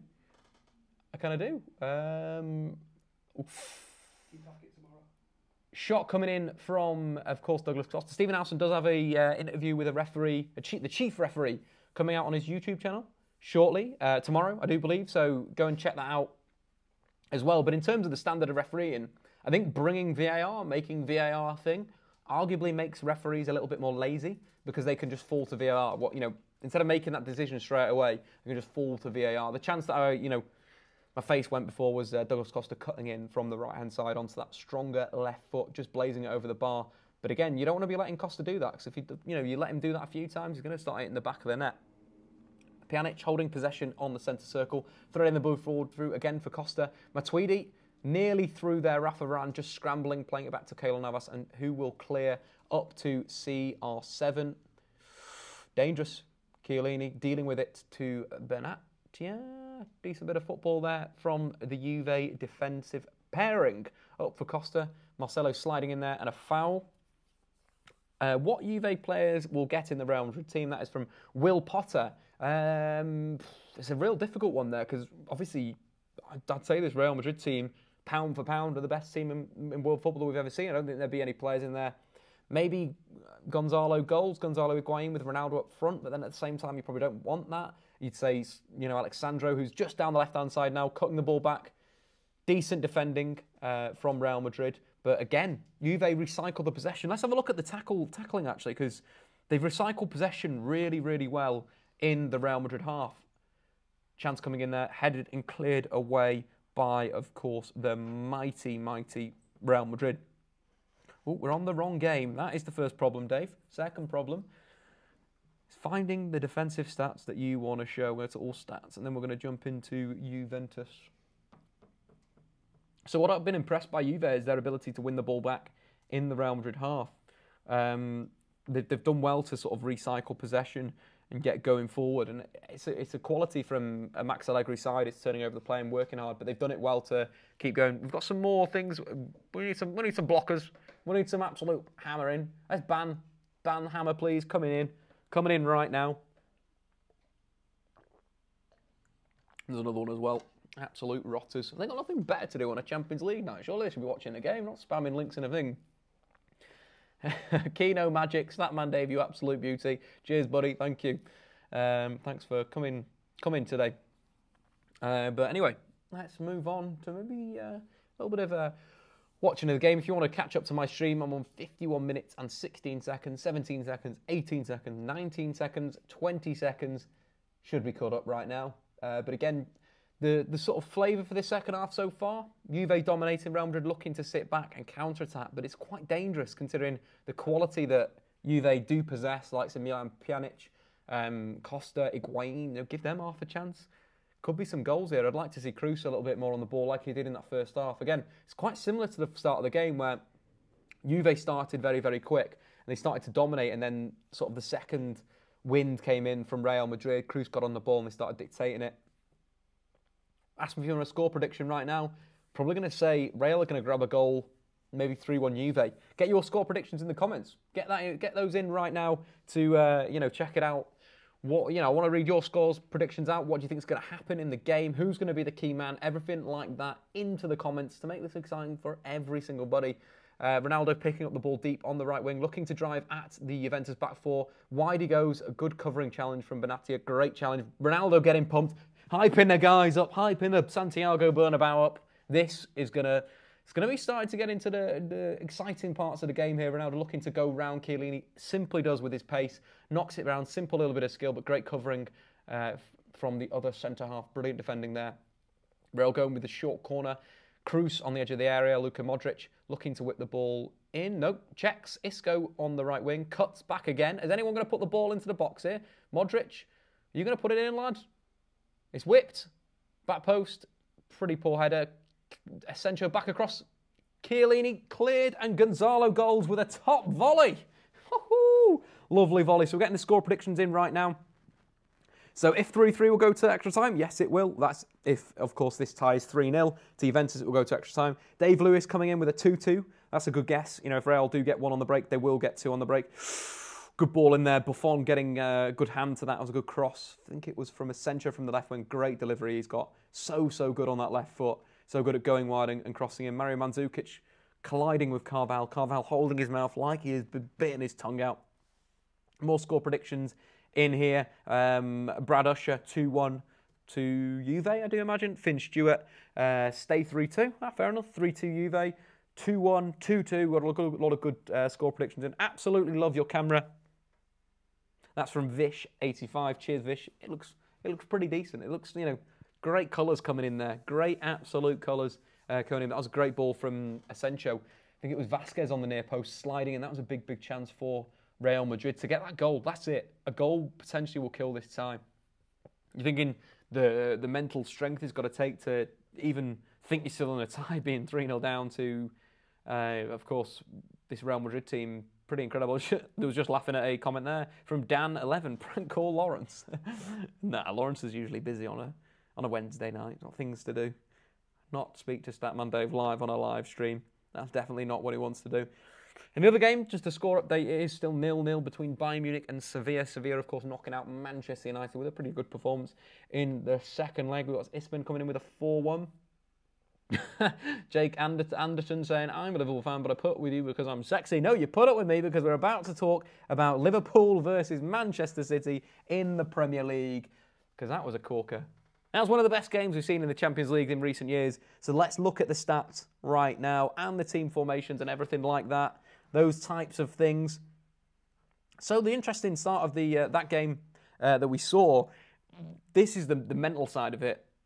Guardiola went with pretty much a 3-3-4 as we got right now. We've got the three centre halves. Kyle Walker was playing as a right centre back. We had Otamendi, we had Laporte, Fernandinho, sort of at defensive midfield with De Bruyne. Then we had Silva, Sterling playing almost behind Gabriel Jesus and Leroy Sané. But that was a gung-ho shape from Guardiola. And when I saw that sort of shape, I was like, this is game over. Liverpool have won this. You can't give this Liverpool front three a 1v1 situation. That's the problem. If you can isolate one centre-half with one of the Liverpool front three, the Liverpool front three are going to score a goal over the space of 90 minutes, and that's kind of what happened. But I quite like what Guardiola was going for. What worked out really well was the shape twisted a little bit, and Silva was playing sort of next to Sterling, and it caused an overload on the Liverpool formation. So Liverpool set up in the 4-3-3 like they have done under Klopp this season and the season before.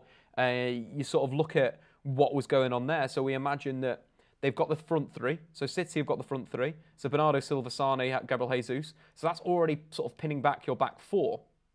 But then you throw in two attacking midfielders that are making inside runs in Silva and Sterling. You've pretty much got a 5-on-4 isolation on the attack. Obviously, it means that you are 3v3 in midfield, 3v3 at the back, which is massively risky. Similar thing that Guardiola did to Barcelona when he was Bayern Munich manager, when he was playing against Neymar, Suarez and Messi. A very, very stupid thing there. Lost control, lost the 1v1 duels the back three did for Bayern Munich. You remember, of course, Jerome Boateng falling down that hole, that great meme when Lionel Messi cut inside and then did that little sort of chop feint, cut across and scored that brilliant goal. That again was the same thing. Guardiola went for a 3-3-4 like he did in this game. It worked in the first half because of that isolation, because the likes of the likes of Sterling and Silva were making forward runs. So the Liverpool fullbacks were pinned back by the wide players, Silva and of course Leroy Sane. Then those inside runs was causing the problems. And they dominated the first half. Great shot coming in from Ronaldo there, well saved by Gigi Buffon. Just keep you updated with the Real Madrid game here as we talk about the analysis for the game. So what we saw in that first half was a domination, absolute domination from Pep Guardiola's side. Of course, the goal inside 2 minutes was a quality goal. Great little move there. Sterling, some fantastic movement. And in fact, what he did in the second half, which was absolutely stupid, is he moved Fernandinho a little bit deeper. I'm going to try and see if I can find a way to show this on this app. Basically, Fernandinho, instead of being in central midfield next to Kevin De Bruyne and created that square of four in the middle that caused the overload on Liverpool, he dropped Fernandinho back to centre-half. And in that second half, Fernandinho was deeper. So, for example, let's get his pass map. Hopefully we can look at it. So, in the first half, he's in central midfield. He's dominating the ball high up the pitch. I want to drop that a little bit bigger if we can.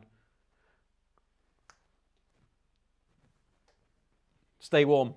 Warm ballers. But anyway, yeah, so Fernandinho, you look at his pass map in that first half. See how he's distributing the ball from good areas from central midfield. You're looking at moving into number 10 at some instances when he does, sort of playing like a pivot with, of course, our main man KDB. But in the second half, see how deep he is, because he was pretty much pulled back to centre half, and I think that was a really, really big issue, a really, really massive issue here. We have Mario Mandzukic on the left wing, back inside to Pjanic, Gonzalo Higuain. Shot comes in, great save from Keylor Navas. What I liked about that is, parrying wide again, offside. But anyway, so the comparison there, first half where he's dominating, playing out of the pitch. Second half where he's not, playing a lot deeper. That was the first problem I found. Second problem was the substitutions. They were absolutely bonkers. But look at the substitutions, the key events. Again, if we want to make it a little bit smaller, that would be fantastic. Look at the substitutions. So first up, you've got David Silva in central midfield. It's causing a lot of problems with the movement. His movement was great. It's causing that overload where I was talking about the two number 10s. Sterling and Silva were causing the central overload. He takes him off and brings on Aguero. Sticks Aguero up front. You look at that midfield at that point. The midfield at that point was Kevin De Bruyne as a defensive midfielder, Sterling on one side and Gabriel Jesus on the other. You really think that's good for possession to break down a side? Absolute rubbish from Guardiola. Then, of course, he mentioned, he notices that, changes it on 74 minutes, brings on Ilkay Gundogan, and he holds a little bit more control again. But at the same time, it was a problem, a real, real problem. And in those moments when they weren't controlling the game very well, of course, the Mo Salah goal, what a finish that was. Mo Salah. We have just got a goal. Oh, my God. It is 3-0 Juve. Blaise Matuidi has just scored. Sorry, too much analysis. That is unbelievable. Unbelievable stuff there. Absolutely incredible, incredible, incredible stuff from Juventus. Coming back into this game, 3-3 on aggregate.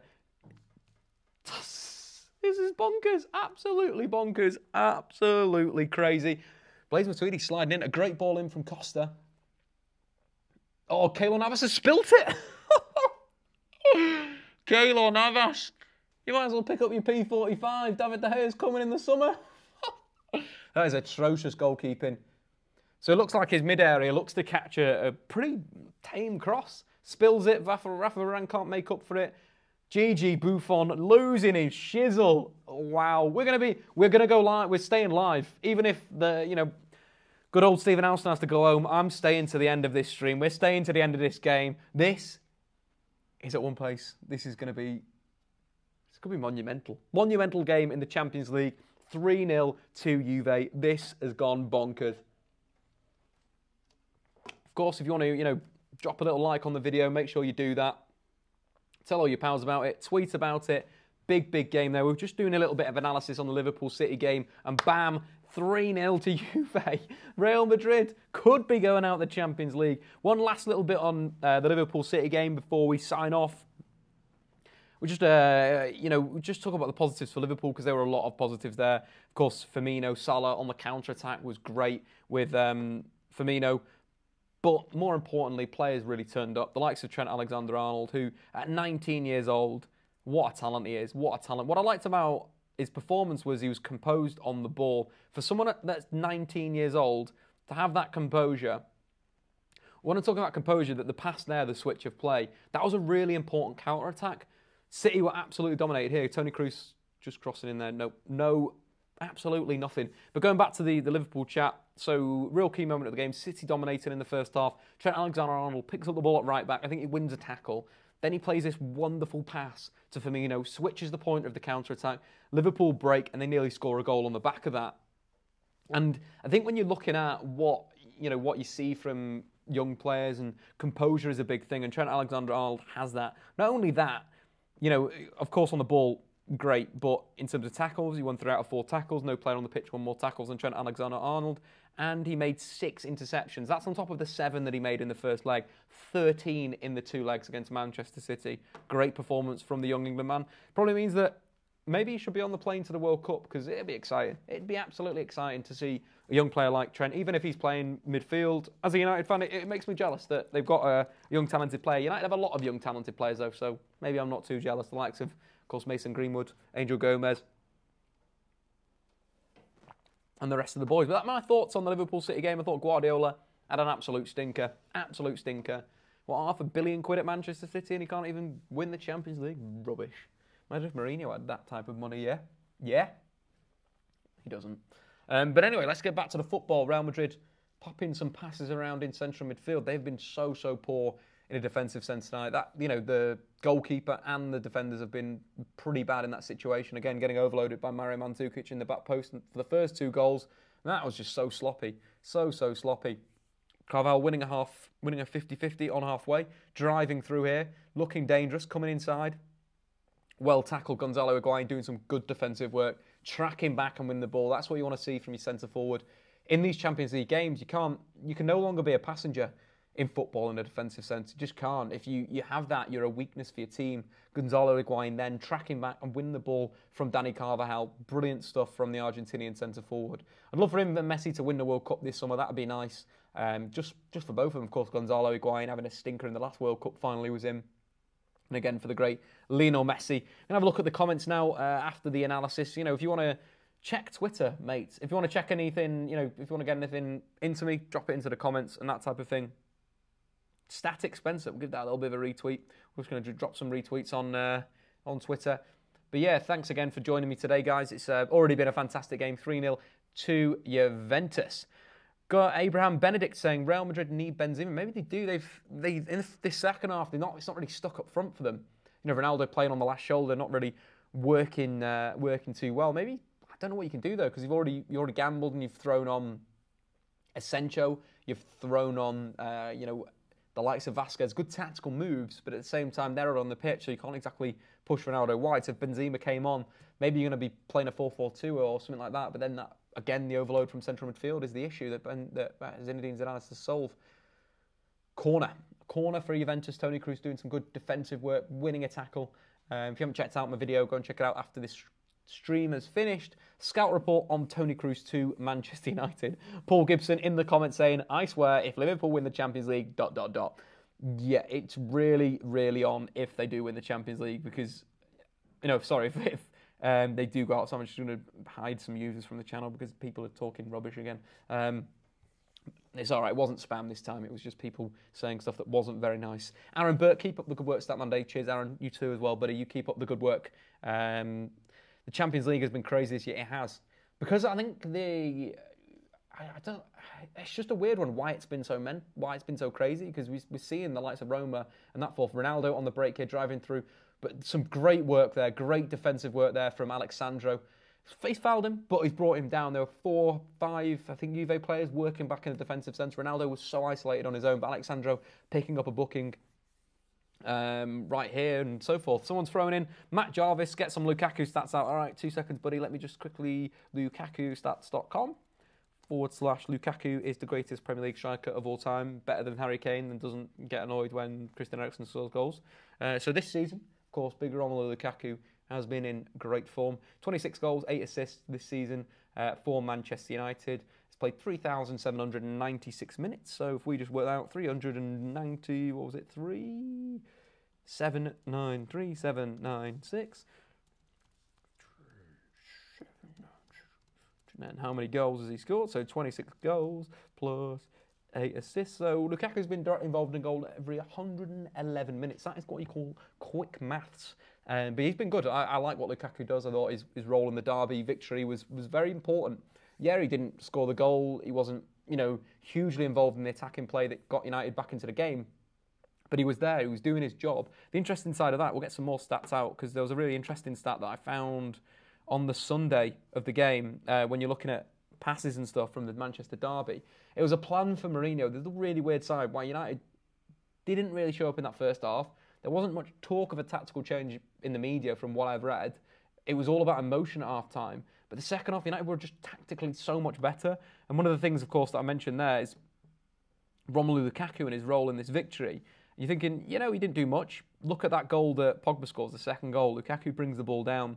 And I think that was the big thing. And that is the stat there that we can see there. So De Gea to Lukaku was the highest combination to Romelu Lukaku. So no player played more passes to, of course, Romelu Lukaku. Ronaldo is going to smash in a free. Asensio, just over the bar from that free kick. Real Madrid coming close once again. But again, that is the big thing from Romelu Lukaku. There was a tactical plan for United to hit that right side of the pitch, isolate, I think it was, who's playing left fullback for Manchester City? Fabian Delph. Isolate Delph in a defensive sense, or Otamendi. You look at the goal that they scored, Jess Lingard brings it down. Lukaku chests it, brings Lingard into play. Lingard plays to Pogba, Pogba to Sanchez. Sanchez jinks inside, ball over the top, Pogba scores. Again, we can even watch that goal on this fantastic app, StatZone. Go and check it out. Link is in the description below. But again, going back to the Manchester United goal, we can see that here. In a way, hopefully we can see that. No, we can't. So we've just seen the little knockdown. Oh, there you go. So there's the ball out from Eric Bailly, out wide, and again, Sanchez over the top. And it was all about that bypassing the City press, and that's what United were doing. They were looking for either David De Gea or Eric Bailly, someone to go over the top of the City press, like you need to do against pressing sides. You don't want to play through a pressing side. Again, why Liverpool did so well out of those two legs, it's because they bypassed it. They either hit the channels or they looked to hit one of the wide players in space and so forth. Ronaldo on the left-hand side, whipping the ball into the penalty area, bounces Alexandro head out, and a clearance from Pjanic, who defensively has been very, very good in this game. Some messing about there. Of course, great football so far we've had on offer today. Thanks for joining me. Of course, if you haven't liked that goddamn stream, can't even speak anymore. It's been so exciting, and my voice is starting to fade. But, it's all worth it. So watch the football with you guys at home. It is 100% worth it. So get into the comments and give me what you're thinking about. What are you thinking about right now?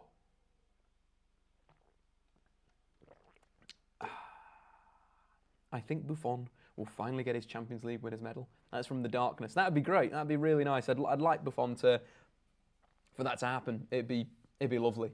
Just be, he deserves it. His career, World Cup, Champions League, sort of the only thing he hasn't won with Juve. Real Madrid just win a corner there through Cristiano Ronaldo. So if we're talking substitutions, Real Madrid have one more, well, Zinedine Zidane, should we say, has one more throw of the dice.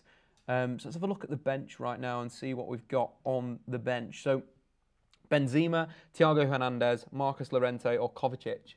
There's not really a lot that you can do. He's pulled his guys on already, the likes of Asensio and Vasquez, who have, they've massively made a difference for Zidane over his tenure. But maybe the only thing I could see doing, maybe going for Kroos, Modric in central midfield, taking Isco off for Karim Benzema. Isco was good in the first half. For me, he's been quite poor in that second half. Not really got on the ball, and there's not picking up the same sort of spaces where he should be getting down. Matt Jarvis-Bale is underappreciated at Real Madrid, in my opinion. I think it just doesn't really fit the current system and tactics that Zidane's playing. You know, you think of the 4-4-2 diamond, doesn't really fit in at 10, doesn't really fit as a striker. You think, like, I would play Benzema and Ronaldo over Gareth Bale. Of course, Zidane went with Bale and took him off at half-time. So I think that's the problem. That is the absolute problem. Who is scoring next? I think this is going extra time. We're in this for the long run, guys. So you sit back, get yourself a nice drink, you know, a Coca-Cola, a lemonade, whatever you want to draw, a beer, you know, whatever you want to get, glass of wine, glass of milk, some cookies. Sit back and relax. The business, Isco has gone missing. Yeah, should we have a look at some Isco stats? Because it's been bad. It's been real bad in that second half. I just don't think he's not really got involved in the play. And we could probably see that from, you know, his passing stats. 51 out of 52, that's pretty decent. We compare 40 in the first half, only 11 out of 12 in the second half. Again, in the first half, he was causing a lot of problems in that left wing. We showed the passes received map in that first half. I was getting into a very good area. But in the second half, he's just been a little bit anonymous. I kind of agree. He's gone missing. Suited for a 4-4-2 diamond, not suited for a 4-4-1-1. Douglas Costa, the latest man, going into the book with a crunching tackle on Asensio. But if we check out his passes received as well, the areas where he's picking up the ball. So his first half, nice on that left-hand side, causing a little bit of a problem for Juve, getting in between the lines of their shape in a way. Second half, look at that. Nothing on the left wing, a little bit on the right wing, very deep, you know, not very involved. So maybe that's the change. Maybe that's what Zinedine Zidane needs to do now. Isco off, Benzema on, go 4-4-2, go for the jugular. One goal kills it for Real Madrid. One goal kills it for Juve, doesn't it? You know, if they score one, Juve have got to score two. It's as simple as that. Quick maths right there. Maybe that's the change there. And in terms of Juve, potentially what could help them out right now, I think they're doing okay. Maybe a bit of energy. Storaro, someone like Marchisio. Marchisio's experience could be very good. Blaise Matuidi, of course, scoring a goal, being very energetic. Or Sami Khedira, who not really been in the game in the second half, was pretty decent in the first half. So maybe that could be a change there, bringing on one of their energetic midfielders. Of course, leaving Regani for later on if they have to go to a back five. If they score again, back five time for Max Allegri, I think. Look to play on the break. Real Madrid are holding a bit of possession in the Juve half, popping it around. But it looks a bit, I don't know what it is. It's a little bit slower than the tempo's not quite there for Real Madrid. They're a lot faster usually, moving it from left to right. It looks like it's taking an extra touch, taking an extra pass. Vasquez combining here in central. Asensio potentially playing Ronaldo in wide. Who's in the penalty area? Who's pulled into the striking position? There's a few of them in there. Ronaldo cutting in, shooting, bundled through. GG Buffon, I think, getting a hand on that? Yeah, getting a hand on that. Ronaldo again coming alive on the left wing. He wants to win that Ballon d'Or. If Real Madrid win the Champions League, he's got to win the Ballon d'Or again, and then it will overtake Messi, which is absolutely bonkers. One goal would kill it for Juve as well. Yeah, it would actually. Yeah, correct. Sorry, guys. Absolute lapse in concentration there. Too much streaming. Kovacic on could be an interesting option. Oh, he's coming on. No, it's right. Correct. Your stream must be a little bit out of mine. Number 10. Who's number 10? Modric? Bit of a weird change. Yeah, Modric is coming off again. Pretty strange change from Zinedine Zidane. I like Kovacic is a little bit more abrasive, better at running the ball back than Modric, but what Modric gives his Real Madrid team in terms of his build-up play is an interesting one. Looks a little bit more like a 4-4-2. The pairing together, I think they played in La Liga recently. The two guys. Let me see if I can find this quickly on the application before we show it on the screen. All teams. Let me just jump onto Real Madrid. I'm pretty sure they paired together in a recent La Liga game and they absolutely battered someone. I think it was like 6-1 or something like that. It might be the 6-3 against Genoa. Let's have a look to see whether these guys started or I'm telling a bit of a porky. Yeah. So, DJ, hit those stats. Shot comes in. Well defended by Real Madrid. But again, yeah, so this was the midfield that we saw against Genoa in a 6-3 win. So maybe Zidane is thinking goals, let's go 4-4-2, let's push Isco up to next to Ronaldo. See this again though, Benzema is in this team, and Benzema provides that vital link. Matt Jarvis, love Pjanic. Yeah, Pjanic is absolutely great guy. Question coming in as well in the comments on YouTube. Where would Hazard play in this Real side? Maybe on the left wing, but then I think Asensio's a bigger talent than Eden Hazard for me. So yeah, I'd probably, for Real Madrid, I'm not sure what they need in the summer. They need to evolve their team is the thing. That's the thing. They need to evolve it again. Maybe that's why we're seeing a little bit of, Juve reading them and Juve playing that 4-3-3 at the start, that it's a bit easy to see what Zinedine Zidane's doing. Maybe it's a go to a back three, a 3-5-2, or, they've got to keep pushing forward and even back to the 4-3-3 again, or even a 4-2-3-1. Maybe the thing if, of course, our pal Toni Kroos goes to Manchester United. That'd be great. Just getting some more H2O, you know what I mean? Got to keep hydrated in these live streams. No beer yet. Beer after the game. Celebratory beer for the first live stream on the Statman Dave channel. Statman Dave Live. Thanks for tuning in, you absolute legends. Comments coming in on the live stream. Kroos will leave in the summer for sure if Real lose. That'd be quite interesting. I'd like that. Nathaniel Tom, you're the best, Dave. He's drinking a special coffee. Nah, not a special coffee today. I was about to pour some water on my laptop. That'd have been very stupid. Nearly happened, didn't it? Marcelo forward, low cross into the box, well defended again by, of course, the Juve defenders. Andres, do you think Cuadrado should come on for Juve? Maybe. I think, how many changes have they made? Let's double check how many changes I think they've made one. We're in the Genoa game still. We're still in the Genoa game. We're still in the wrong flaming competition. There we go. I think Juve, they've made one change. Lichtsteiner off, I think, so we've got the Lichtsteiner for De Siglio. And that's the only change. So I would potentially shuffle the pack. Shot coming in now from Real. Well saved by Gigi Buffon. He wants to win this Champions League so much. But again, I'd probably mix it up in midfield. I think either Matuidi or Khedira, probably Khedira. Bring on Storaro. Get a bit of physicality back into that midfield. It's starting to drop off a little bit. Need a little bit more energy from Juve. They've been sapped. They've scored 3 goals at the Santiago Bernabeu. Corner coming in now. Off Vasquez's knee, easy defending from Juve once again. Marcelo picking up the ball deep off to Kovacic. Back to Marcelo. What's he going to do here? Early cross. Lovely step over, lovely roll. Here we got Isco out wide on left wing. We're not seeing him enough here. Cuts the ball back. Varane, turn. Not only is he a world-class centre-half, that turn was sick. Not hitting the target though, not hitting the target. So yeah. Yeah, that's life. That's life. What game are you next going to stream? Probably the next round of the Champions League. We'll look for the semi-final. Maybe even do 2 streams in both of the days. I'm just looking off camera to one of the lads, one of the guys.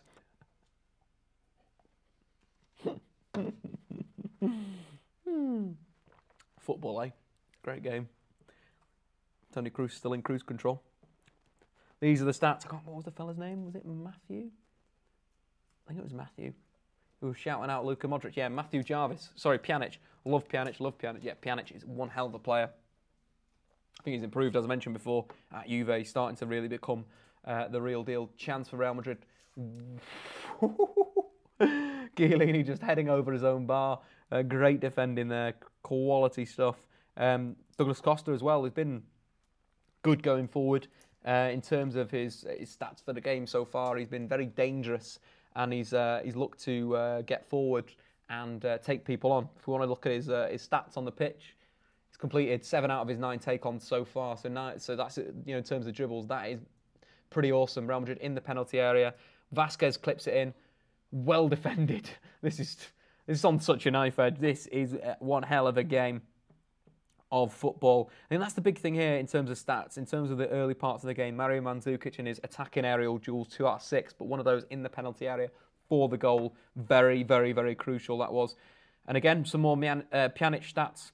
4, of course, Mr. Jarvis. He's recovered the ball more times than any other player on the pitch. Again, showing why he's really evolved at Juventus. What a talent he is. What an absolute talent.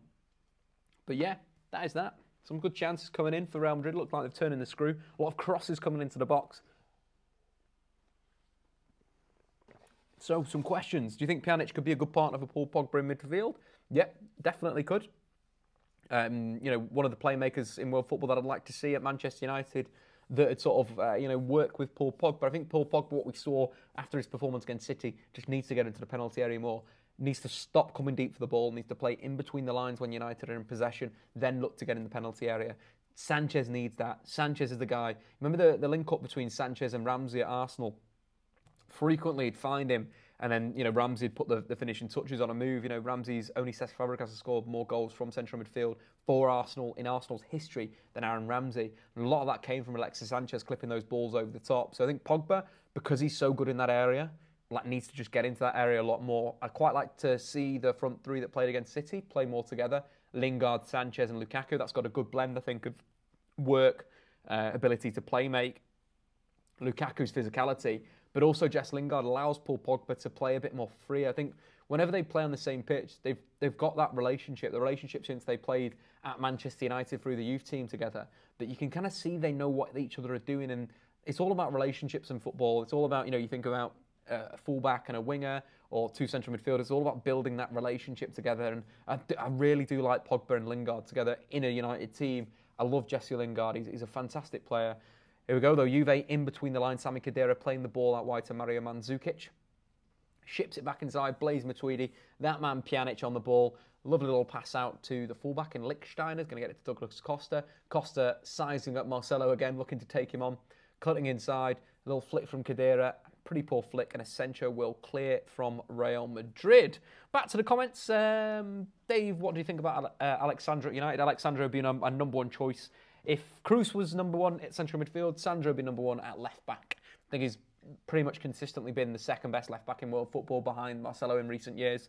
That'd be fantastic. And of course, Kimmich at right back, but that ain't going to happen. He's never going to leave. United Corner, what did you study at university? University of Mathematics and Statistical Science, because I am a nerd. Oh, very funny, eh? Dave seems to be a natural commentator. Dave to replace Carragher. Yeah, that'd be good, wouldn't it? Jamie Carragher, of course, going through his problems. Do you support Man United? Yes, I do support Manchester United. I absolutely love Manchester United. They are pretty good at football when it comes to beating Manchester City, of course. Good stuff. So we've got some comments in there from Spence. Lewandowski's just come off for Bayern Munich. They still hold the advantage in that tie, 2-1. Sevilla need 2 to take it into, or 2 to win. But also, if Bayern score, it will go to extra time. But it looks like it's been a bit of a stalemate over in Bavaria. Kind of glad we watched this game. The key stats: 50-50 possession. Of course, Sevilla looking a bit cutthroat like they were against Manchester United over the two legs, failing to get a shot on target. But it is interesting, Lewandowski going off. That is an interesting one. Maybe Thomas Muller being played as a striker. But again, the domination of possession for Sevilla is probably going to be the story of that game. Joshua Kimmich. I just love Joshua Kimmich. He's so good. Look at this. Look at this in this area. Little cutbacks to create chances. Little crosses. He's just bloody awesome, isn't he? But that's that. 83 minutes. We're going to extra time at the moment. 84 minutes gone on my stream. 84 minutes and 4 seconds, 5 seconds, 6 seconds, 7 seconds is what we're going for right now. And let's move on to some more comments because they've been fun so far. Anyone recommend a site for the game yet? Legal streams only. Non-legal streams are a bit naughty. Yeah, btsport.com. Shout out to those guys if you're in England. And let's move on to some more comments. Let's see what's your opinions on Newcastle this season. Who should they buy in the summer? Who's your favourite player at Newcastle? Of course, it's Kennedy. They need to sign Kennedy. He's basically almost saved their season with his ability on the ball. And he's exciting. He's an exciting player, and without that, Newcastle are rubbish. Like, Newcastle were in such bad form in the middle part of the season. I was almost convinced that they'd go down because it just wasn't working. The likes of Dwight Gale weren't in the team. Kennedy had not been signed yet, but that was a big transfer. Yeah, fair play. Newcastle didn't spend any money, but they signed 2 loan players. Soleimani, who's not had a big impact, but Kennedy's had a huge impact. Why Chelsea let him go, I don't know. Obviously, his personality. He's a bit of an idiot. I think there's some stupidity on social media. I do remember in the summer, I can't quite remember what it was, but he did something stupid. But he's a talented footballer. Got a great left foot. If you play him on the left, he can cross. If you play him on the right, he can shoot. Big chance in there. Carvajal whipping a ball to the back post. Ronaldo just heading over. That was a chance for Ronaldo. He's not had the best of games. And again, Benzema could have been a better option coming off the bench.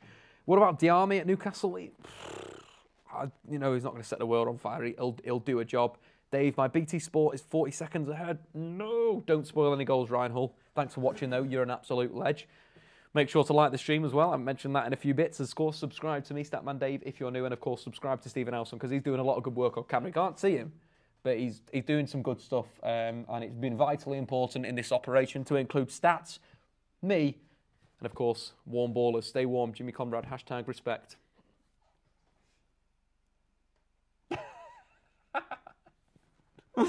You see, we should get some of a shot of the cameras in this room because we just had two people just go. Am I staying for extra time? I think I am. I don't know whether my support is, but they've done a great job so far. But it's cool. I'll be staying here. I'll be staying here to enjoy this game of football. I can't believe it's 3-0. What an absolute joke. And Real Madrid have shuffled the pack already, made their 3 substitutions for Zinedine Zidane. I'm trying to think what Zinedine Zidane could maybe do to change it. Maybe throw Asensio as a striker, because Isco's just not worked out well playing that central position. We're seeing now actually Isco picking up the ball on the left wing, Asensio drifting to a striking position. Toni Kroos, edge of the area, back out to Marcelo. Marcelo heading up with Douglas Costa, crosses with his right foot to the back post, hanging up for Ronaldo. Ronaldo jumps.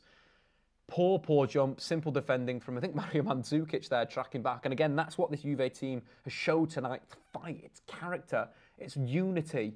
And arguably, without Paulo Dybala, they look like a better team. They really, really do. Max Allegri dancing on the touchline, potentially new Chelsea boss. So any Chelsea fans in the comments, do you want to have Max Allegri as your next manager? It's all gone a bit pear-shaped with Conte. He's going to probably have to pay Conte out.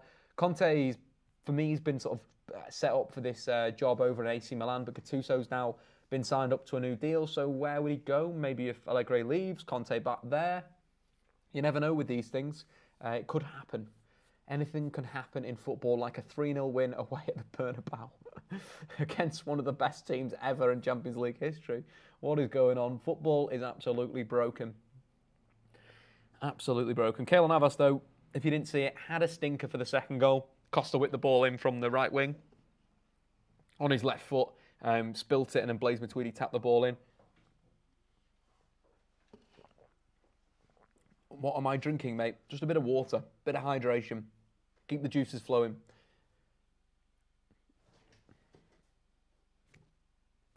Sweet. Ball out wide. Chiellini headed in. It's been a bit route one from Real Madrid. It just seems to be get the ball wide, cross it in from poor areas, and when the Juve defence is set, very easy to deal with. Chiellini is one of the best headers of the ball in world football. And it just seems like a bit of a strange situation for Real Madrid. You want to kind of see whoever's playing as a number 10 drifting out wide, creating a 3v2 on whichever side, looking to work an opportunity, then maybe a cutback. It's a bit one-dimensional from Real Madrid. A little bit of a foul throw there for Marcelo. Kovacic picking up the ball on the right-hand side. Again, winning it back. He's been good since he's come on. Been a lot better than Casemiro when he was on.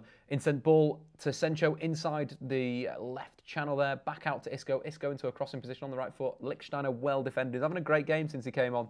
Absolute great game. Fantastic. Dave, are you on the smash? No, I'm not on the potato powder. Just on the waters today, guys. That is all we have been drinking so far. Still 3-0 to Juventus. In the other game, 0-0. Nillers. An absolute nillers, which means Bayern Munich will go through to the semi-finals in the Champions League and hopefully will join Liverpool.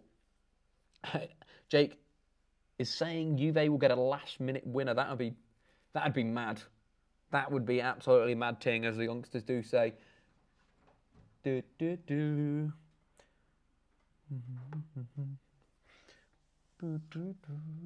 to the soccer. Long ball up from Juve. It's been interesting. It's been an interesting side that Pjanic arguably may have won the midfield battle for Juve. Casemiro probably having one of his worst. Ooh, bad challenge there. Yellow card for the Juventus centre half. Poor challenge on Toni Kroos. Not good enough at all.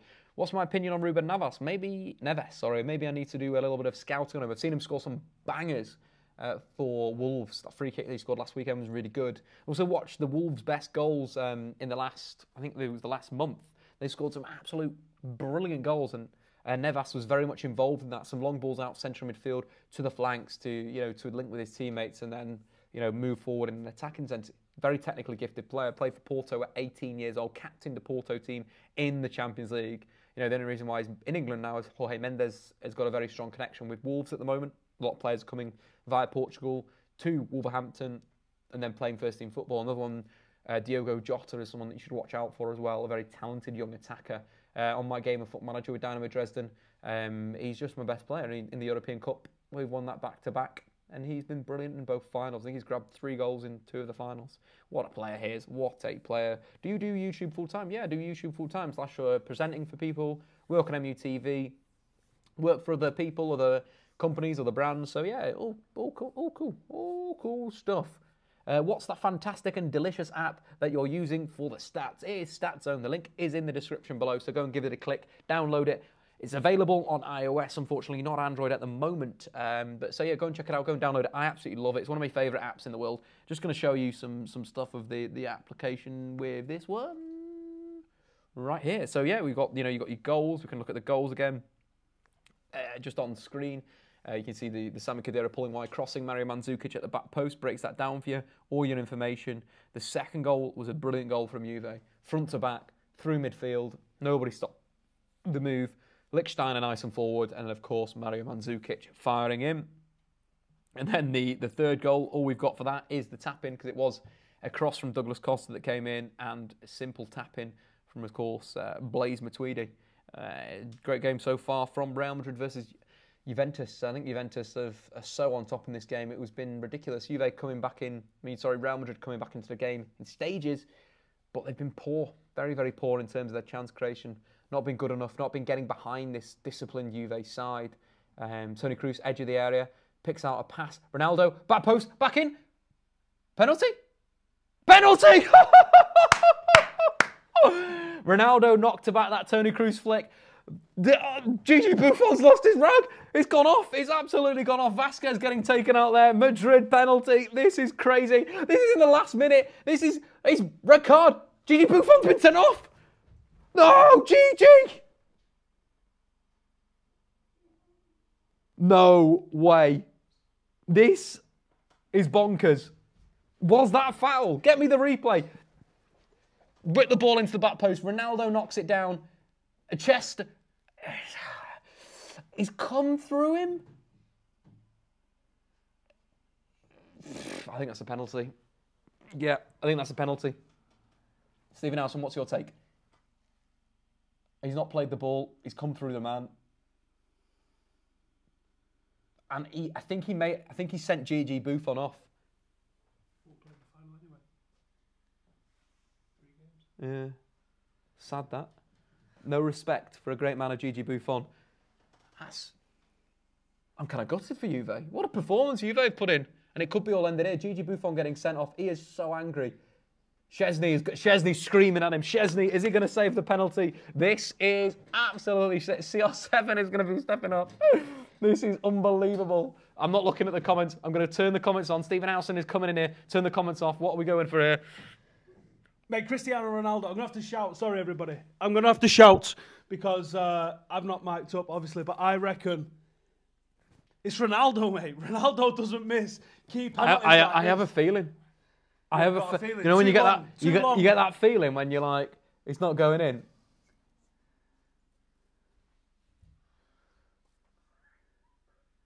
Oh, it's that clown from the Premier League. That's why. This is tense. This is so tense. We're not looking at the comments right now, guys. We want to see the action. Right there and all. They're on we want to react as live as we can here. We are 4 minutes into 3 minutes of injury time. It's score and win for Ronaldo. Probably Ronaldo. We don't know for definite.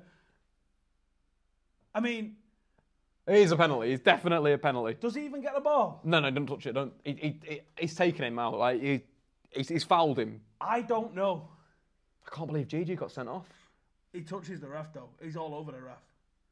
Look at him bottling it up. I hate that ref. Hang on. He didn't send off Joe Hart when he nutted him though. Same ref. Absolute bottle job. Do you want to do it live? It this one. Is that the right one? Live it. There you go. Full screen. The boys are on full screen. Still not got the. It was 5 minutes. 5 minutes into 5 minutes. It's going to be kick over or extra time. What are they doing now? I don't know. Juve, you're right. You got if you're Juve, You got to slow it down. Yeah. You just mess around. You got obviously the keeper's only just come on. Here he is. Gonzalo goals goes off. Szczesny comes on. It is his time to shine. This is why he left Arsenal for moments like this. Champions League quarter-final. Can he save the penalty? Mate, more like Buffon can't play if they get to the final. I know, that's so bad. I already felt bad for Buffon at the start of this game. Now I feel terrible for GG. CR7. It's like my mohawk, by the way, everybody. It's going off in the comments. I saw a little bit of Mohawk love in the comments. I'm going for the Zangief out of Street Fighter. It makes you look a lot better than you looked when you didn't have that haircut. I'm going to be brutally honest with you. It wasn't great. Like my beard. I've got rid of the beard because it didn't look. I didn't feel it. It's not staying. It's just that. Well, it's tennis ballish. There's not much I can do. You look really intimidating as a person. Like you look scary. Ronaldo does not look confident. Ronaldo is contemplating every single consequence of his kick. This is the thing. Like it. Szczesny just kicking the spot, making sure. Yeah. But don't slip, son. He looks terrified. Ronaldo actually looks like he's just found out someone's murdered his dog. Someone killed his dog? That's what it looks like. That's the face. If you told me someone's murdered my dog, I'd have that face. Here we go. Ronaldo. Pjanic giving a little bit of a word. 6.5 minutes into 3 minutes of injury time. Ronaldo to put Madrid into the semi-final or send Juventus to extra time with a save from Szczesny. Look how nervous he looks. Here we go. Run up. And Real Madrid have been garbage. Absolute 94 minutes of garbage and they're in the next round. Wow. Unbelievable. GG Buffon. I can't think of anything else. I just can't think of anything else. Ronaldo, that penno, that pressure. Top right corner. You're going to take a better penalty in your life. He is pretty tanked up as well, to be fair to the lad. One day, maybe I'll be absolutely insane. Absolutely insane. That was an... Whoa. Is he going to put his shirt back on? No. Why would you, though? Is it game over? I'll tell you what, he's absolutely buried it into the top corner. That is an unbelievable penalty. Can you imagine the pressure that he's under for this? And going high as well. When you go high, it's... very, very easy to hit it over.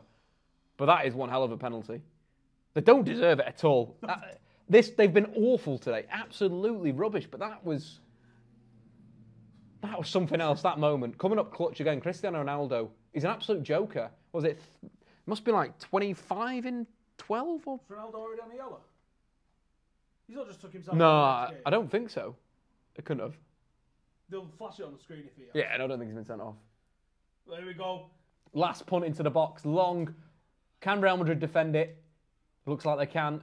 Mario Mandzukic back into the mix, out by Kovacic. It's got to be it, that. It's got to be it. Throw into Juve. They must have a little bit of time left, though, because there was a long stoppage in the play there. A hell of a long time. And it was 3 minutes added on. So they've still got some time left. Long ball up. Flick on. Oh! Carvalho header. Vasquez, just get it out, lad. Wins a goal kick. Fair play to the Spanish winger. Composure there. Is that it? No. We've still got more. Still got more action. The Juve fans are livid. That is it. That is it. Does he give it? Game, set, match. No celebration. No? Yeah, it's over. It's over. Real Madrid progress to the Champions League semi-finals. That's good news, though, because we don't want Liverpool to win it, do we? But that Real Madrid performance was rubbish. That was absolutely atrocious. Absolutely Imagine being a Juve fan. Yeah, You've gone to the Bernabeu, you've scored 3 goals, and you're lost. In the 90th minute, and you're like, that is mad. Absolute madness. What's he doing? Oh no, it's Ronaldo.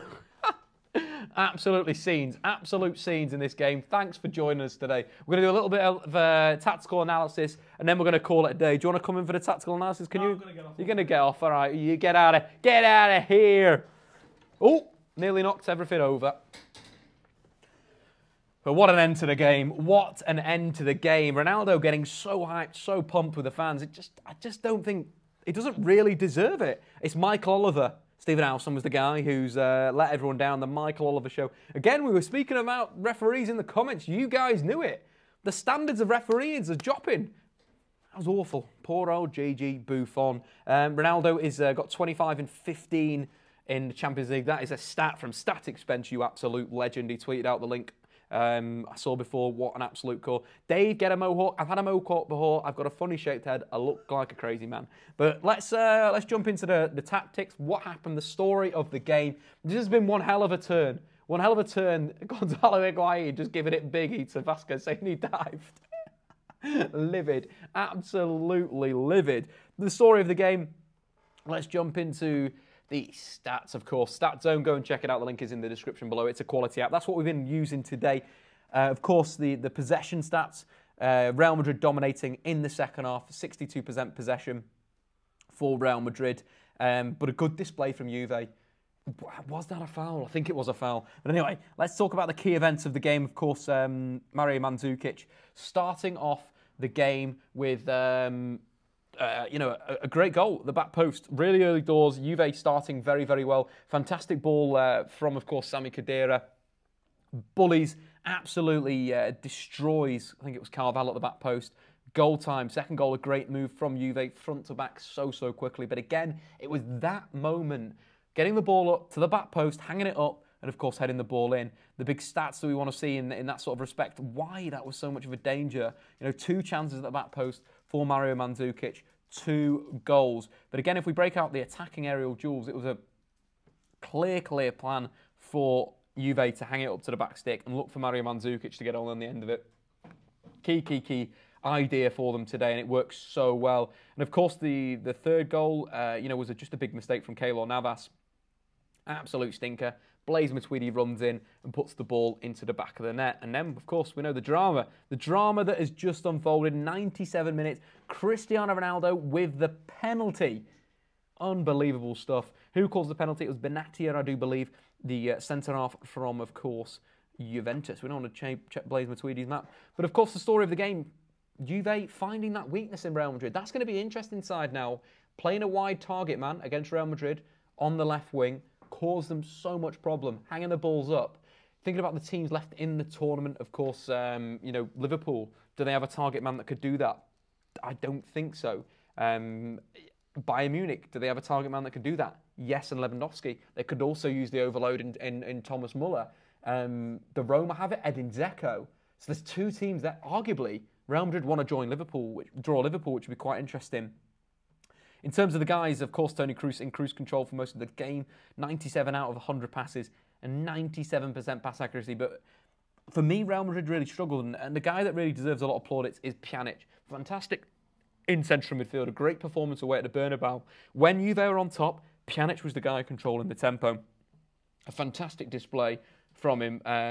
In terms of creativity, Toni Kroos, again, tops the charts for, of course, the mighty Real Madrid. Thought Isco had a pretty poor game in the second half. Costa was very good through the night, a threat when the ball at his 3 feet, completed 7 out of the 9 take-ons. But it just wasn't enough. I like what Max Allegri did in terms of the tactics, the lineups. You're thinking that the 4-3-3 that he started with works so well. And that can be a blueprint for teams that want to, look to cause Juve problems. That could be a blueprint. Playing that 4-3-3, looking to hit that back post. Someone like you're taking that dynamic Bayern Munich attack. You've got your Iron Robbins, your Ribéry's, your Lewandowski's. They could look for a similar thing where they combine. Maybe Ribéry drifts to the right-hand side, looks to cross the ball, hang it at the back post for Lewandowski. But the 4-3-3 really worked tonight against Real Madrid. It's the first time in 3 seasons that I've seen a team outplay Real Madrid so much. And that was big. Of course, the diamond not really working for Zinedine Zidane. And maybe he needs to evaluate it a bit more that, look, if he knows that his opposition is going to play a 4-3-3, can't start with this diamond. The diamond worked so well last season because teams used a 4-4-2. Isco was perfect in drifting in between the space, in between the lines and linking the play. But now he's playing against 4-3-3s, can't really play that same tactics. It's got to be even a 4-4-2 would be a bit better. 4-4-2 has been good in recent years, playing on the break against 4-3-3s. But it's going to be, there's a lot of questions here. But of course, the big guy, Cristiano Ronaldo, how many times has he bailed out this Real Madrid team in recent years? And again, a super goal, getting booked on 99 minutes for an excessive celebration. But anyway, guys, if we just drop back out to the wide. Yeah, the wide, there we go. Thanks for joining me tonight. You guys have rocked in the comments. You've been fantastic. Thanks for staying, with me for the stream, the people that are here. That's the Champions League. We'll be back for the semi-finals. Maybe we're going to do every single game. We've got a new studio now, so we can do what the hell we want, including these lovely live streams. Thanks for getting involved. Like the video, subscribe if you're new, check out my Patreon, of course, check out the Stat Zone app. And stay warm. Jimmy Conrad, peace out. Statman Dave, see you later. Bye-bye.